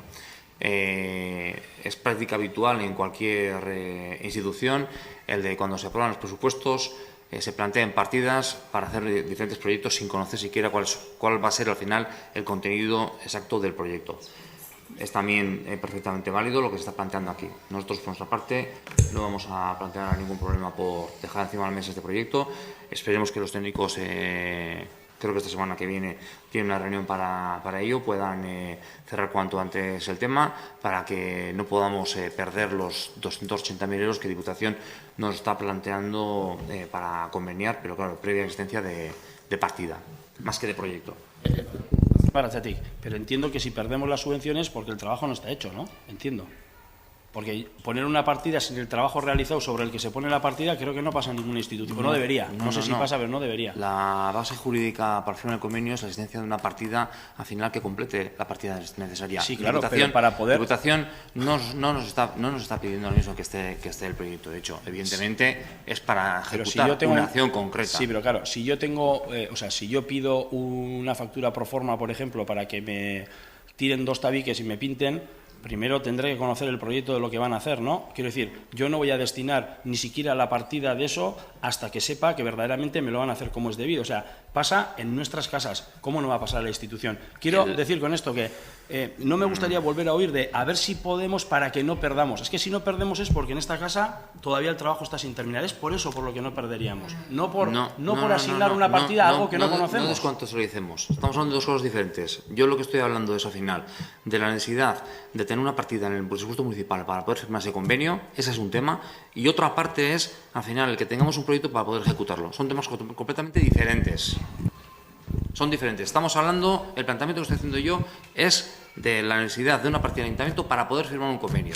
Evidentemente con un objeto. Nik zalantza dauket foru aldundiak hitzarmen bat sinatuko dizunik aurrekontu eta proiektu bat gabe, zehaztu gabe zer egin behar dan. Eta gehiago esango dizut, guk galdetu genien batzar nagusietan foru diputatuari eta foru diputatuak emandako erantzuna da zai daudela proiektuari eta aurrekontuari eta gauzatze proiektu horrekin eta aurrekontu horrekin sinatuko dala hitzarmen bat. Orduan, esan nahi dut, proiektu hori dagonean, ez dut uste demorari galtzen dugunik, eta hori foru diputatuak erantzun zigun ofizialki. Foru diputatuak erantzun duena izan da modifikatua prest duenean udaletxeak aurkeztuko duela, baina zentzu berberean foru diputatuak erantzuten du ere baita, hitzarmena ez dela sinatuko, ez horren baitan, baizik eta udaletxeek partida baten izateren baitan. Ez. Hemen dago dokumentua. Hemen dauket. Eta orduan partida zergatik 380.000 euro. Jarri 1.000 euro, partida iriki 1.000 euro eta listo. Garbi dago beharko dola base bat, aurrekontue eta base bat aurrekontu egiteko behar da proiektu bat. Gauza garbi dien, nik eske hortik aratagoia ezin gehiatu. La base... Bai, agarreko bidea horrela entzan. Noski iriki behar zala partida, baina izan zeutan horzan iriki behar, diru laguntza kasatuko eta gauza behar zan, a fondo perdido egin behar. Yo que sé. Es obvio que no se va a renovar esta, porque la solución que hemos tratado de buscar, yo creo que es la lógica. Pues ponerlo y dejarnos ya de... Sí, de acuerdo. De acuerdo. Entonces... Yo hice la pregunta porque no iba a permitir, ¿entiende?, que se perdiera. Y sí, yo creo que leí bien, porque si yo leo ese párrafo, ahí me dice a que se pierda o se haya perdido, no a ver. Pues es lo que yo tengo en castellano, así. Bueno, goazen jarraitzea. Urrengo puntua gustatuko dugu? Ez, zertira, ez dugu urrengo plenarako utziko dugu puntua. Hau. Vale, ados. Bueno, orduan, urrengo plenarako uztearen aldeko guztak. Votos a favor de dejarlo para el siguiente pleno. Bueno, horrengo proiektua parking bat egiteko proiektuaren redakziorako. Redacción de proyecto de parking. Bueno, aurreko bileran planteatu genuen, azkenen legaldi hasieratik hainbat proiektuak lantzen hasi ginela, horien tartean ikusten genuen baita parking bat herriarentzat onuragarria izan zitekeela, aurreko urtean azokarrekin lotuta proiektu bat eginda eta bertan baita azaltzen den proiektua da. Mantenduako bileran argi utzi genuen, bi diru iturri desberdin genituela proiektua finantziatzeko, baino aldez aurretik proiektua egitea beharrezkoa zela. La reunión que mantuvimos recientemente comentaba que con respecto a lo que es la redacción del proyecto de un parking, en este caso al comienzo de la legislatura también empezamos a trabajar diferentes proyectos, este es uno de ellos, y bueno, pues sentimos con la posibilidad de poder financiar a través de diferentes opciones dicho parking, pero para lo cual necesitábamos la redacción del proyecto para poder presentarlo. Este proyecto entendíamos que es una inversión buena para Ordizia. De hecho, el año pasado cuando mantuvimos cuando realizamos la reflexión en torno a lo que es la feria, era una de las propuestas que también venían reflejadas en el mismo, y bueno, pues dimos cuenta de la posibilidad de poder obtener la financiación para dicho parking, pero bueno, previa necesidad de existencia de de un proyecto para poder presentarlo. Uzuma diazuen guk gai honekin labur, hemen erantzuna garbiago daukeulako eta ez dugu eperik behar eta ez dugu behar. Gu ez gaude bateria dos proiektu honekin, zenbait arrazoiengatik. Lehenik eta behin udal talde honek eta udal talde hau ordezkatzen duen lantaldeak pentsatzen dulako herri honetan gehienetan bezala, baina lan gehiago egin beharko genukela oinezkoen aldeko apustuagatik eta ez autoen apustuagatik. Ulertzen dut, zerbitzuetako herri bat izateak jartzen gaitula eta kokatzen gaitula beste egoera baten, baina hemen 1000 aldiz hitz egin dezakegu parking bat bai, parking bat ez, baina oraindik ez dugu pauso bakar bat eman inork, adibidez San Bartolomen oso modu harinen, San Bartolome bera oso modu harinen herrira gerturatu eta handaukagun indargune hori zabaltzeko. Gu proiektu honen kontra gaude, aipatutako arrazoi ideologikoengatik, barkatu, pixasoa bezio goitzengoet izaskunentzako, arrazoi ideologikoengatik, baina baita ere, udal honetan egin dien azkeneko bi azterketek, alegia Eusko Alderdi Jeltzalearen gobernu garaian Siadekok egin zuen azterketa eta aurreko legegintzaldian Endarak egin zuen bi azterketa horiek ondorioztatzen dute ordiziak ez duela aparkalekurik behar. Hori da ondorioztatzen duena. Pertzepzioa eta realitatea izan lehike edo bera, edo modulatu daiteke, baina gutxienez bi azterketa horiek ondorio hori ematen dute. Orduan, ondorio hori ematen dutenean, aparkalekuarekin tematzea iruditzen zaigu gauza harrigarri bat dela, non eta adibidez gu ere oso kritikoak izan gean, eta egia esan oraintxe zertan ari den ezagutzen estean mugikortasun mai horretan, halako erabakirik hartu estenean. Hemen esan izan zaigu, hitz egin dela horri buruz, baina ez da inolako erabakirik hartu. Hau egiten da, esan genuen duela hilabete pilo bat, hau egiten da Eusko Alderdi Jeltzaleak bere herri programan zuelako, eta zilegi da udal gobernu batek hori ekarri duelako defendatzea, baina guk beste arrazoirik ezean ez dugu defendatuko. Baina badau historia honetan gauza bat hori baino larriagoa iruditzen zaiguna, eta da diru laguntzarena. Alegia, kaletik herritar batek baino gehiagok esan izana, alkateak esan diola 2 milioi euro daudela hau egiteko, baina beste leku batetik ere badator. 2 milioi euro daudela parkin bat egiteko, eta hemen gauden beste guztiok horren berririk ez izatea, hori da bat. Eta hori da, herritarrekin jolastea, esatea, ez gu 2 milioi euro dauzkau hau egiteko, herriari etzaio ezer kostatuko, naiz eta, Joanek esatezun bezala, adostu eta hitzartu behar dugun besteok, ez errez jakin gai horri buruz. Baina oraindik larriagoa da, ez ezagutzea, ze bai, esan dugu diru iturria ditula, ni nahi de jakin zeintzu dian diru iturri hori, ez, 2 milioi euro lortzea, diru asko lortzea da. Orduan, zeintzu dia iturri horiek, pentsatu beharra daukat, bide zuzenetik ektorritako iturria diala. Gutxienez hori pentsatu nahi nuke, baina gustora jakin nahi nuke ze konpromiso eta zer egiteko eta nondi datorren diru hori.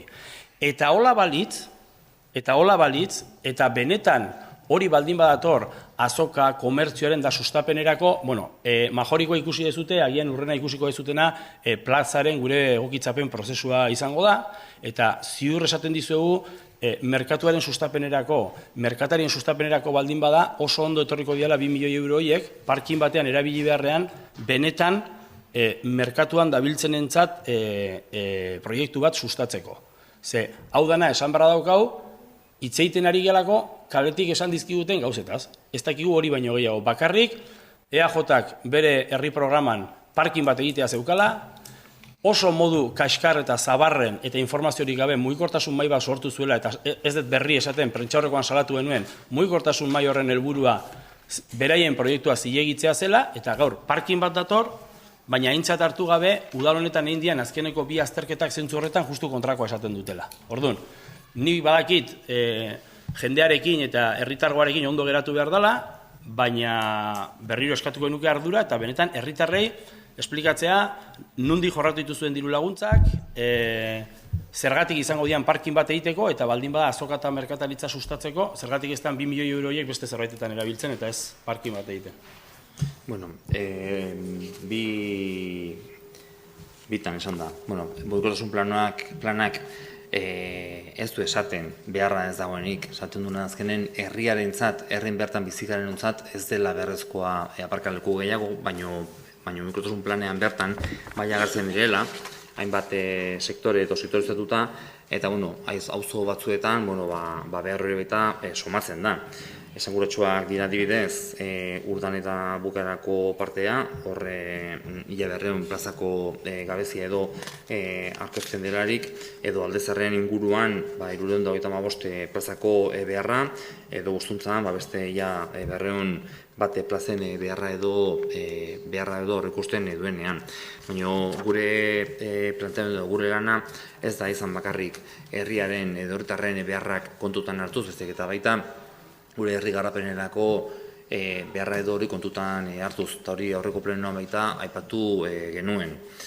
Eta alde hortatik, deno dakigu gure itxurak zeintzu diren, eta nik uste biak ondagarriak direla, baita oinezkoentzako politika, baina baita ere erakartzearena kanpotik, beste inguruko herritarrek ordizira, eta hori baita aukera eman erosotasunez ordizia edo etortzeko.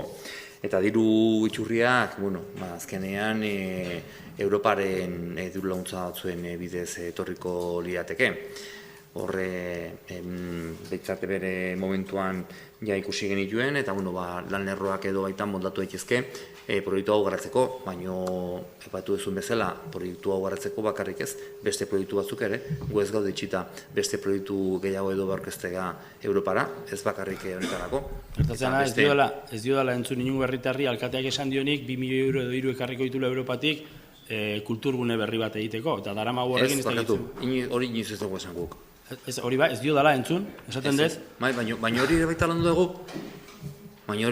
dugu, eta egin ditugu gestioak hainbat agintariekin. Astearteko bilerarako eskatutako dokumentazioan ez dago, eta eskatu genuen. Ez, baina astearteko bilerarako dokumentazioan, azkenen zegoen ze proiektua dagoen garatuta herrian zuraka. Ez dago. Kulturgunearen inguruan egindako gestioen inguruko informazioa. Bueno, gestioak ekonomikoak bai egin direla. Ekonomikoak, baino aparte, gehiago ez dira egin.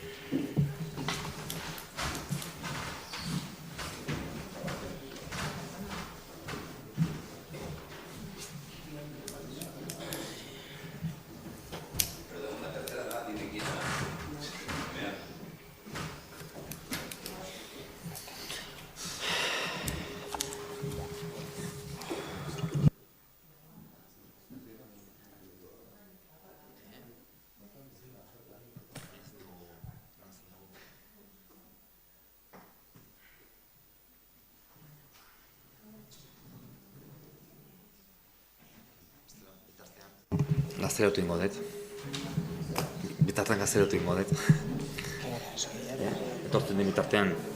Comentaba que en el plan de movilidad es cierto que aparece que no hace falta más plazas de aparcamiento, pero bueno, la realidad está tenida en cuenta solo la local, no tiene en cuenta para nada las realidades o la realidad de poder tener o cubrir las necesidades de los vecinos y vecinas de otros municipios que pudieran venir también a Ordizia, y bueno, teniendo en cuenta los hábitos o las costumbres que tenemos actualmente, pues entendemos que es necesario poder también plantear algo que ofrezca comodidad también a la ciudadanía para poder hacer el municipio de Ordizia atractivo para poder venir. Opción totalmente complementaria a la política de poder ir planteando políticas de apoyo también al peatón, como en este municipio hemos realizado desde hace muchísimos años, como por ejemplo en el casco histórico. Y con respecto a las ayudas, bueno, al final son ayudas que vienen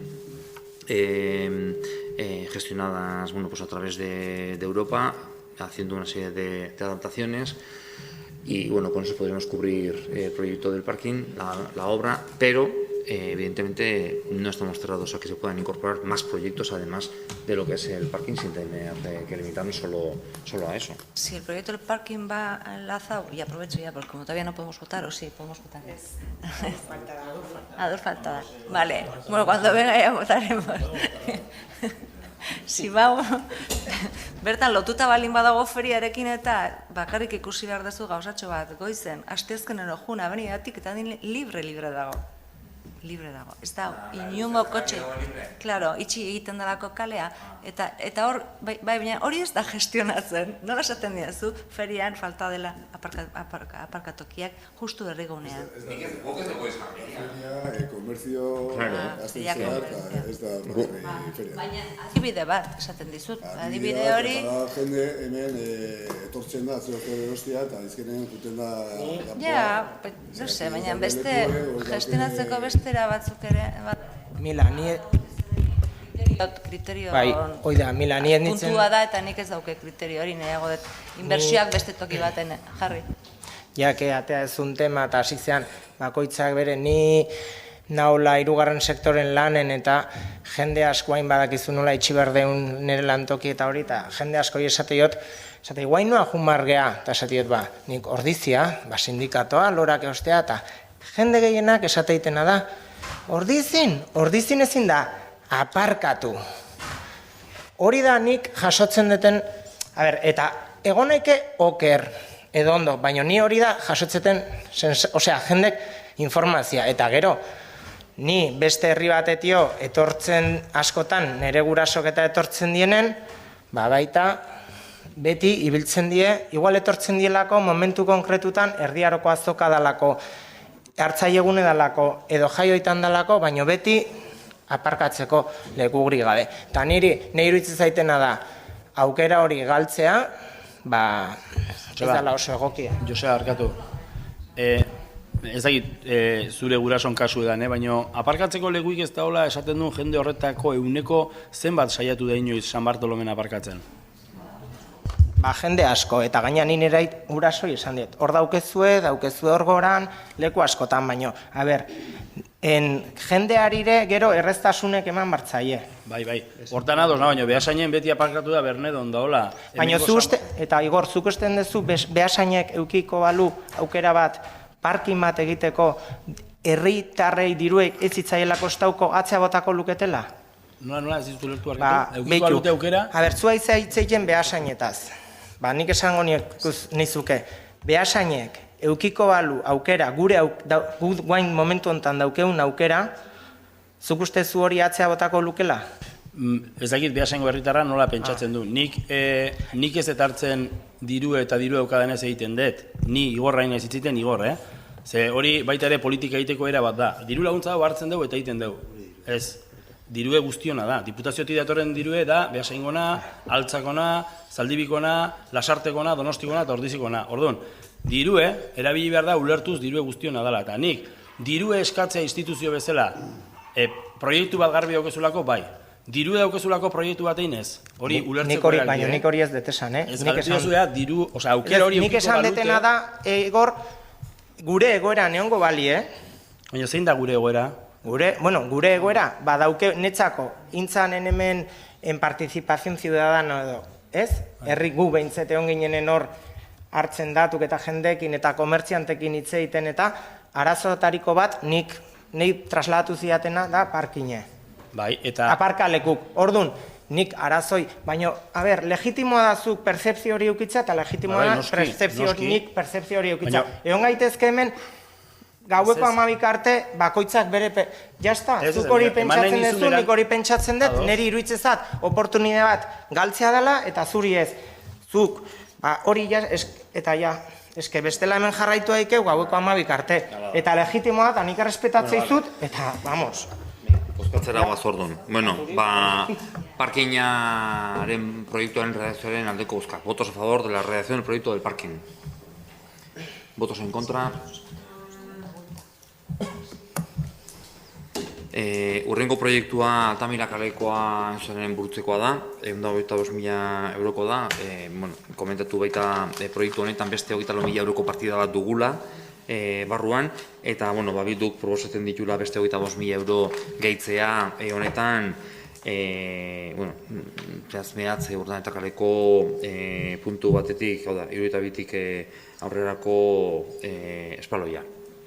Bai, ez aztapen bakarrik, ez dira 25.000 euro obra egiteko, ze 25.000 euroekin obra eskasa izango litzateke, baina guk proposatzen dituguna 25.000 euroiek dira prestatzeko azterketa proiektua dagokiona, bere garaian obra egiteko aukera izateko.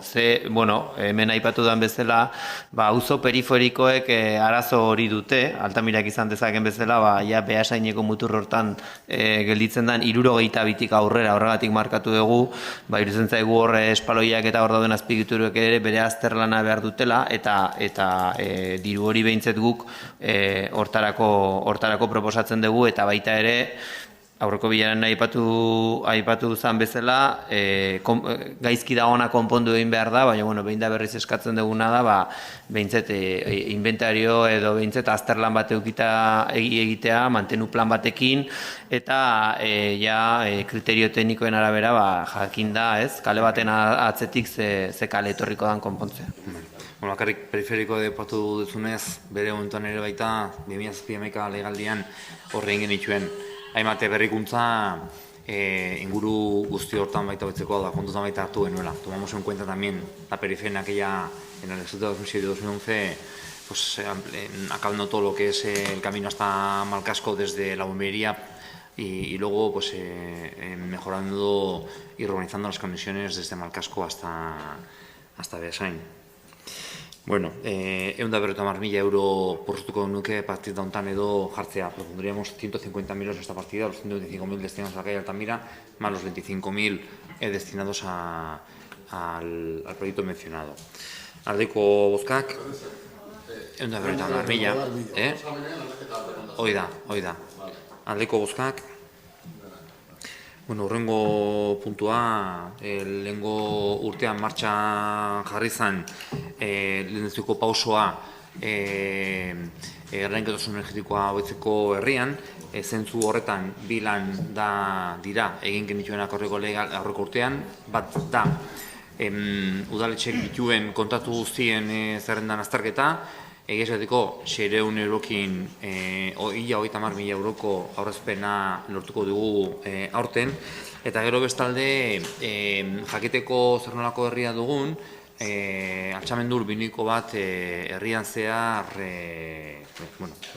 osotasunean jakiteko zeintzu diren gabeziak, zeintzuk diren gehien arkizatu dauden eguneak edo gaizki edo ondo daudenak horren ondorioz lan hobetze batzuk egiteko.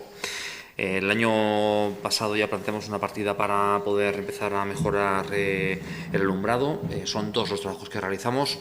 Uno por un lado, con un coste de 600 euros que nos han hecho la revisión de todos los contratos del municipio y nos va a generar un ahorro de 30.000 euros este año, y luego otro que daría inicio para poder saber cuál es la situación actual del municipio a nivel de iluminación, mediante un alzamiento levantamiento lumínico del municipio para saber cuáles son los puntos en los que estamos por debajo, por encima o los que están mal.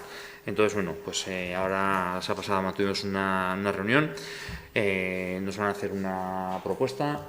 Entonces, bueno, pues en base a esa propuesta pues también la presentaremos y bueno, pues entendemos que será el camino para poder ir mejorando la eficiencia energética en el municipio. Y son 25.000 euros que proponemos para ello. Eta luzatzea, tio, ni jakin arazi nahi dut auditoria energetiko barne dagoela hori, eta gure pelmadaren gatik nolabait azkenen urten hasieran egin dela kontratazio hori enpresarekin. Eta bigarrena ere lehen aipatu dutena izan da, hemen ez dago diru laguntzarik, baina berez badago urtero diru laguntzak diputazioak eman da, eta ez dela gestionau, eta ez dakik guzta zergatik ez dela gestionau, ez iaz eta ez aurten ez da ere. Behar badago haindi garaien egongo gea, ekaina sartzekotan gaudeta, eskatzeko diru laguntza horiek, bai proiektuarentzako eta bai beste inbertsioarentzako ere bai.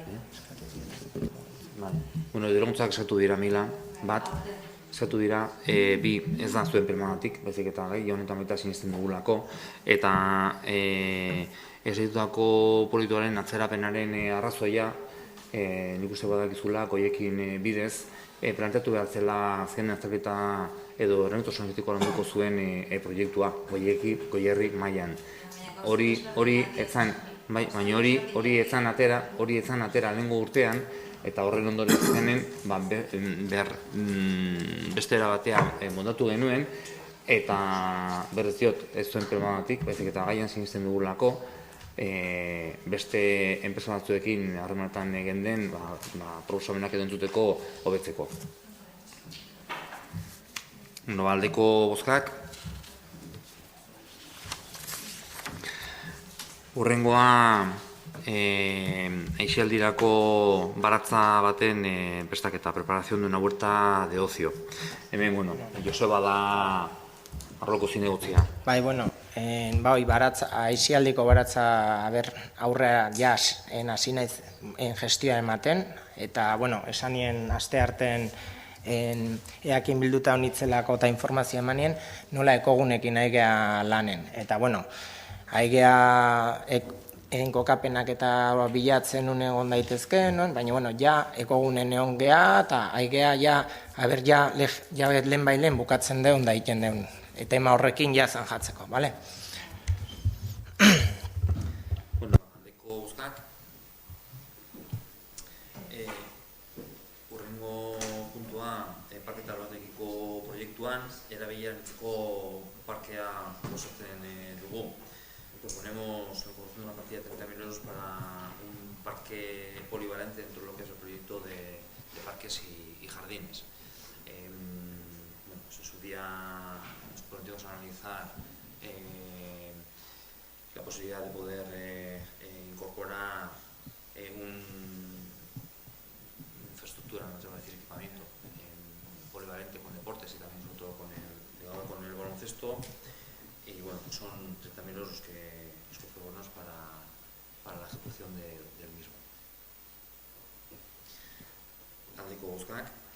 Josemi, barkatu ez, nik, honen ingurun, bueno, galdera pare bat egin bar nahi nizkizuen, ze, bueno, ulertzen dut, nik behintzet ez dut topatu, aurreko proposamenetan inbertsio berria da.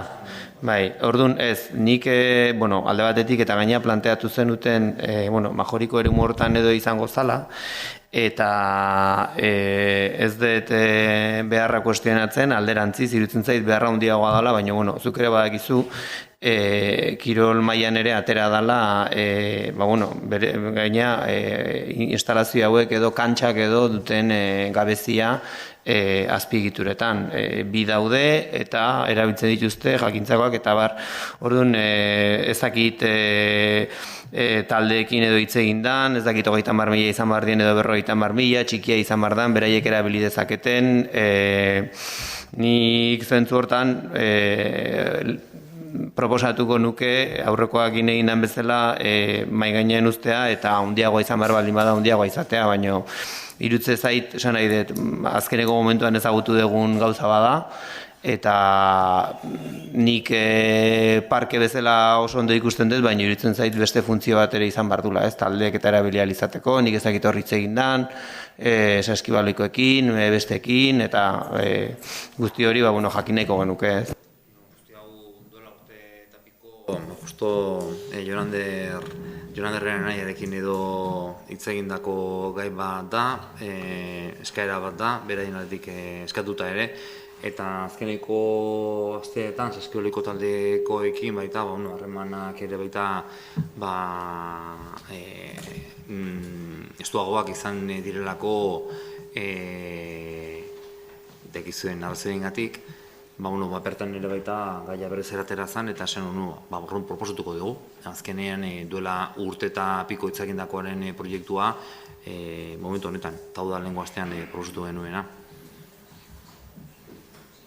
Hainbeste argibide eman gabe ziurrenik bilera oso luze zijoalako, baina, bueno, esan nahi detena da, bai, ondo esan nahi dut ados, baina ez dakit, nik uste informazio guztire ematea komeni dala, ez? Gero azkenean gertatzen da, gertatzen da.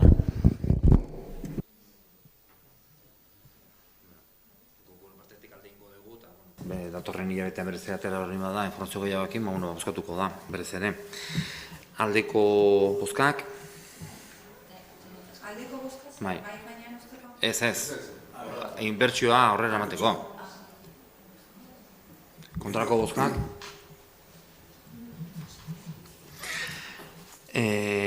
Oiankuko parkearekin lotuta, lehengo urtean ere partida bat sortu genuen bideak eta parkalekuak eta hobetzeko, 20.000 euroko hain zuzen ere, parte bat edo eginda, eta honetan berriz ere lan horrekin jarretzeko beste 20.000 euro proposatzen ditugu. Aipatu bilduaren aldetik, 30.000 euro proposatzen dituztela lan horiek burutzeko, eta beste 10.000 euro mailak eta arretokiak edo hobetzeko. Por su parte, comentar que con esta partida de 20.000 euros que proponemos nosotros, en la partida, en el detalle de incorporación de créditos que planteamos, ya tenemos también otra pequeña partida para poder cubrir y llegar hasta los 30.000 euros que proponéis. Comentamos con el aparejador y nos comentan, de hecho ya llevamos unos meses haciendo ese trabajo. Estamos ya renovando con la propia brigada municipal tanto las mesas como los asadores. Otra cosa es que queramos aumentar esa partida y va a poder hacer, mobiliario, alguna cosa ahí también, o lo que fuera, teniendo en cuenta, mal estado de algunos elementos que pueda haber para ir mejorándolos. Van a hablar de los, ya que estáis hablando de los parques, perdonad, pues me he acordado que, ya sabes, ¿Qué bien se te oye? a ver si ponéis los parques en una zona donde hay muchos perros también. Sí. No sé si tenéis para ver, digo. Están trabajando ese proyecto, ahí está. En Altamira sería buena zona. Están trabajando. Hortan, Josemi, ordu ulertzen dut, eski nik ikusi dut dekretua, Mikeli galdetzen dut, 20.000 zeudela, berez ustez gehi, 20.000 berrogei, ez? Ez, 13.000 dira, bere soberakina. 20.000 eurokoa da jatorriz zuen partida, baino lehen urten egindako lanak, baja handia izan zuten, edo ezagizarrak gertatu zena, azkenen 7.000 eurokin gutxira bera edo egin zen. Beste errore bat dago, hemen behitza jartzen du 20.000 eta 4 epigrafia berriro proposatzen diren inbertsioa. Kreditu egarrian zaitezu? Bai.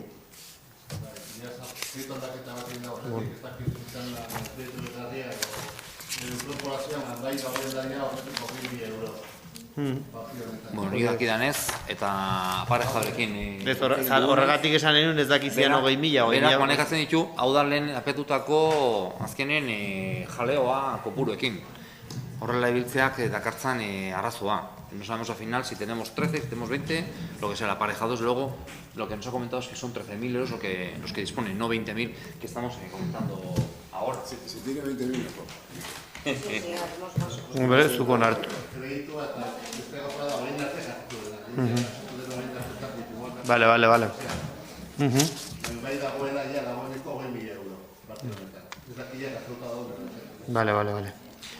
Vale. Izan daiteke 20.000 euro izan, eta dauden fakturak, ia 7.000 eurokoak izatea, orduan gerakina 13.000 eurokoa izatea. Hori da. Orduan, bueno, proponemos 10.000 más, 20.000 euros aparte, mailak eta erretukiak brigadakin nahi konpontzen. Hori bai mailek, bai erretukiak.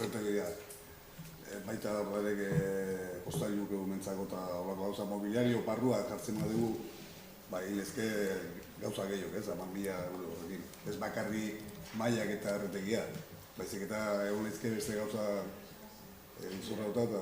Baina ez lirateke beharko 40.000 euro, baizik eta 30.000 euro guztira. Erabili... 30.000. Vale, orduan, la propuesta será incorporar 30.000 euros, lo único que el concepto hay que cambiar, que no sea reparación de camino y parking, sino añadirle también los nuevos usos de mobiliario o arreglos que tengamos que hacer allí. Pues si quieres crear... Mai.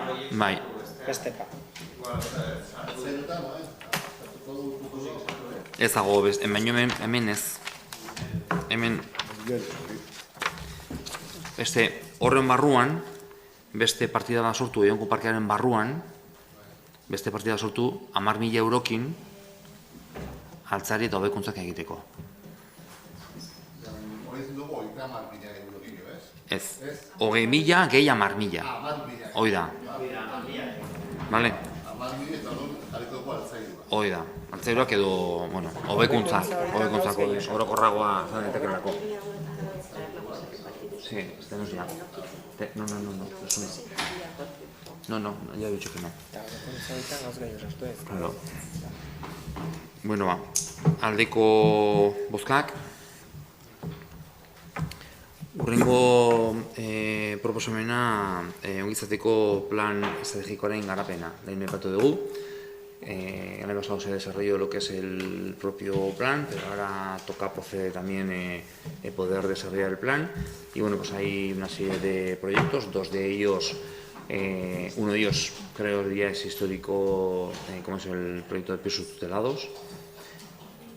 Y luego el otro ya es más novedoso, se incorpora dentro de lo que es la nueva planificación de los servicios sociales y consiste en la creación del centro de atención diurna, pero bueno, Bueno, todavía está todo en fase de planificación. Lo que ha presentado el SIS de momento es un borrador que se os presentará en cuanto los técnicos municipales lo analicen. El informe ejecutivo se os presentará antes, pero luego ya cuando los técnicos ya hayan analizado el plan en general se os presentará completo. Y hay que enfrentar pues toda una serie de cosas, desde la atención domiciliaria hasta las intervenciones educativas, hasta un centro nuevo de atención diurna, alojamientos tutelados. Entonces, en esos también hay que planificar, hacer estudios y estamos en esa fase. Y por otro lado, hemos empezado ya o vamos a iniciar, estamos quedando ahora con alcaldes de la zona. Eso tenemos que alargarlo también porque va a costar. Hay muchos programas que son compartidos y tenemos que llegar a acuerdos con ellos. Parece que algo tenemos claro los ayuntamientos grandes, que es todos queremos tener nuestros alojamientos tutelados, nuestro centro de atención diurna, porque no entendemos que un mauriciara pues tenga que ir a Beasain a un alojamiento tutelado. Y bueno, estamos en esa fase que necesitamos 20, probablemente necesitemos algo más, ya iremos viendo, pero ya iremos pidiendo.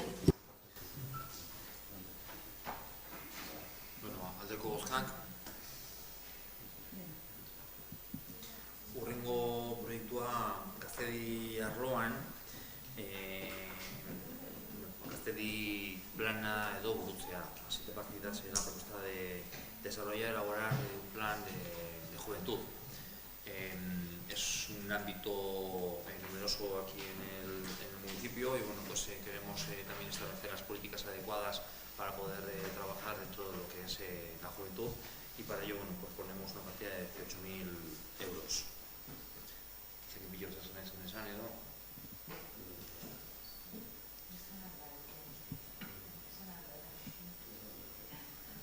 Yo como anécdota simplemente que yo con el plan este de juventud, esto se estableció como objetivo en 2005 en el plan estratégico de servicios sociales. Hemos tardado un poquito, se han hecho ya esos jóvenes mayores, pero bueno, todavía tenemos jóvenes que requerirán sin duda de este plan. Esperemos que se haga bien. Tú como estás desde entonces tampoco.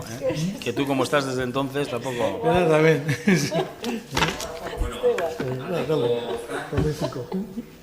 Dios mío, no hubiese dicho eso.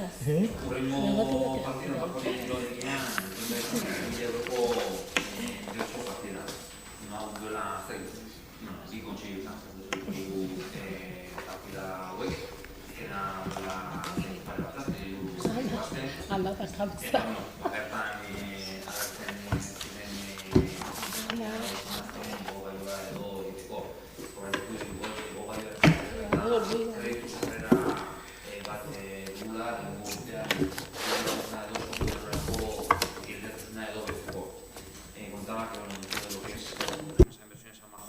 Contemplamos 179.000 euros que, bueno, pues que técnicamente en su día nos plantearon el Consejo de Administración en 2 ocasiones. La segunda fue hace cosa de 3 semanas y bueno, pues la versión más importante consiste en ascensor que, bueno, pues que cubriría la accesibilidad de todo el complejo deportivo y para el cual pues tenemos también una ayuda solicitada el año pasado a tal efecto.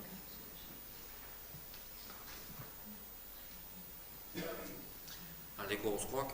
La propuesta es la que has puesto tú, la del comentario del no vale nada. Kontxoioan, amizazio kontxoioan da, berbera da, azkenean. Amizazio kontxoioan proposatu genuena. Eta azkena... Bai, barkatu, ez da bozkatu? Barkatu. Hasi gea eta... Aldeko bozkak. Aldeko danak, zure? A favor o en contra? Con una sonrisa mucho mejor, María Jesús. Ya estás borrando. Eta azkeneko partida da informazio turistikoa eta turismoaren sustapena. Hemen, bueno, ja... Horreko legalen, egin zala ja... Barkatu, ja hasi gea finantzazioa jaisten, eta gerakina eta genuen aurrezki guztia jaisten, eta garatzen zaizkigu bakarrik 3.306 euro. Bale? Bale. Baina netzako badegu, ez? Ez, bakarrik 3.000. 3.000 daukagu urrengo bosketa egiteko. Bueno, kontutan hartu urrengo bosketarako proposamena, euneko diru laguntza duela. Mister. Euneko ona, izango zezteke esfortzua zero. Horrekoare, hasiera batetan, berez, kopuru garbia. Berez, kapital sarrera bezala, inbertzioa zero. Kapital sarrera bezala, 16.000 euro agertzen dira. Vale, konturatu horretan, orduan bai. No, egin daiteke, diru bat zuzkundelako bai, ez konturatu horretan. Bueno, va. Yo eso del ascensor, pues me ha gustado súper. Entonces, yo lo extendría y la calle también, sabe que es de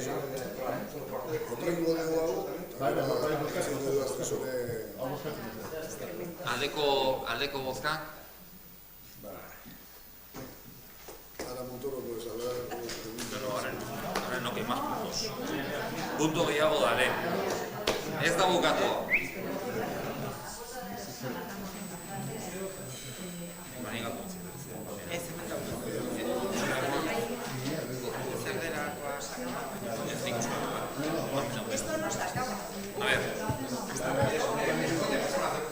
Urrengo puntua. Bueno, María José, Carlos, habíamos quedado en...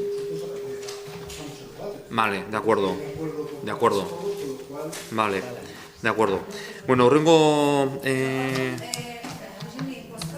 Vale, orduan irabazik aurkeztu duen mozioaren bertan behera geratzen.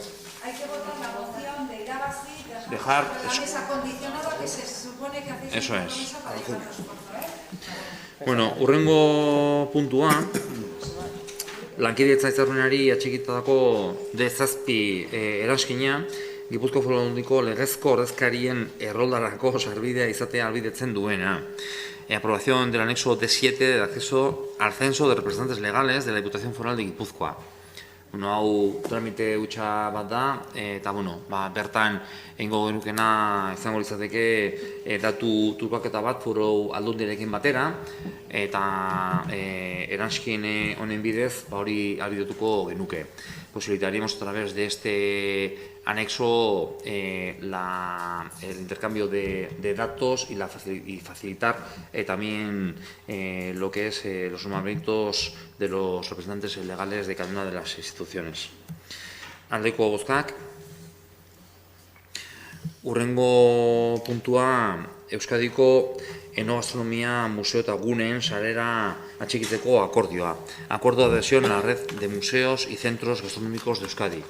Bueno, ja urtek dira ja urtiko datxa lanean dagoela delikatu zen bidez turismoaren alde, eta zentzu horretan gastronomiaren alde ere. Zer esanik ez, bertan ere, eta gazta erekin baita lotuz, Horizako Idiazabal Gaztaren kofradiak egiten duen lana, bertan delikatu zen bertan baita txertatuz. Orduan, sare bat osatu da, eta proposamena da sare horretan txertatzea edo txikitzea. La propuesta consiste en la adhesión a esa red de museos y centros gastronómicos de Euskadi con la idea de poder compartir también líneas de trabajo y poder de alguna manera unir sinergias en un proyecto en el cual el Ayuntamiento de Orcia lleva ya unos cuantos años trabajando desde el momento que esto también se opuesta por Telecatuz y ya que tiene relación también con la eno y gastronomía, mencionado al queso y a la labor que realiza la cofradía del queso Idiazabal de Ordizia también, reflejado en el centro de Delicatuz, a través del cual nos uniríamos a esta red. Aldeko bozkak. Ezagutzen dugu elkartearen estatutuak zesaten duten eta hori hartzeri bai? Banatu dugu estatutua ez? Bai, ala bada. Baina ez dagoen estatutua daude espedientean, karpetan, nik uste nun... espediente guztikin... Baina bieldu nizunik ez, zuri, ez? Estatutua ez, seguro? Ez nola esaten duen hemen, estatutuak esaten dutena, betetzeko konpromiso hartzen degula. Bueno, ezagitze konpromiso. Eta hurrengo beste galdera pare bat. Bazkide izatea edo elkarte horretara txikitzeak suposatzen du nola baiteko diru sarreraren bat egin behar dela, hori nola lotzen da ez? Diru ekarpenik. Ez du ekarpenik. Estatutuak pixka bat esaten duten irakurtzeko aukera izan ezkero. Bozkatu dugu hau? Puntu hau? Ez. Aldeko bozkak? Azkena, galde erreguak.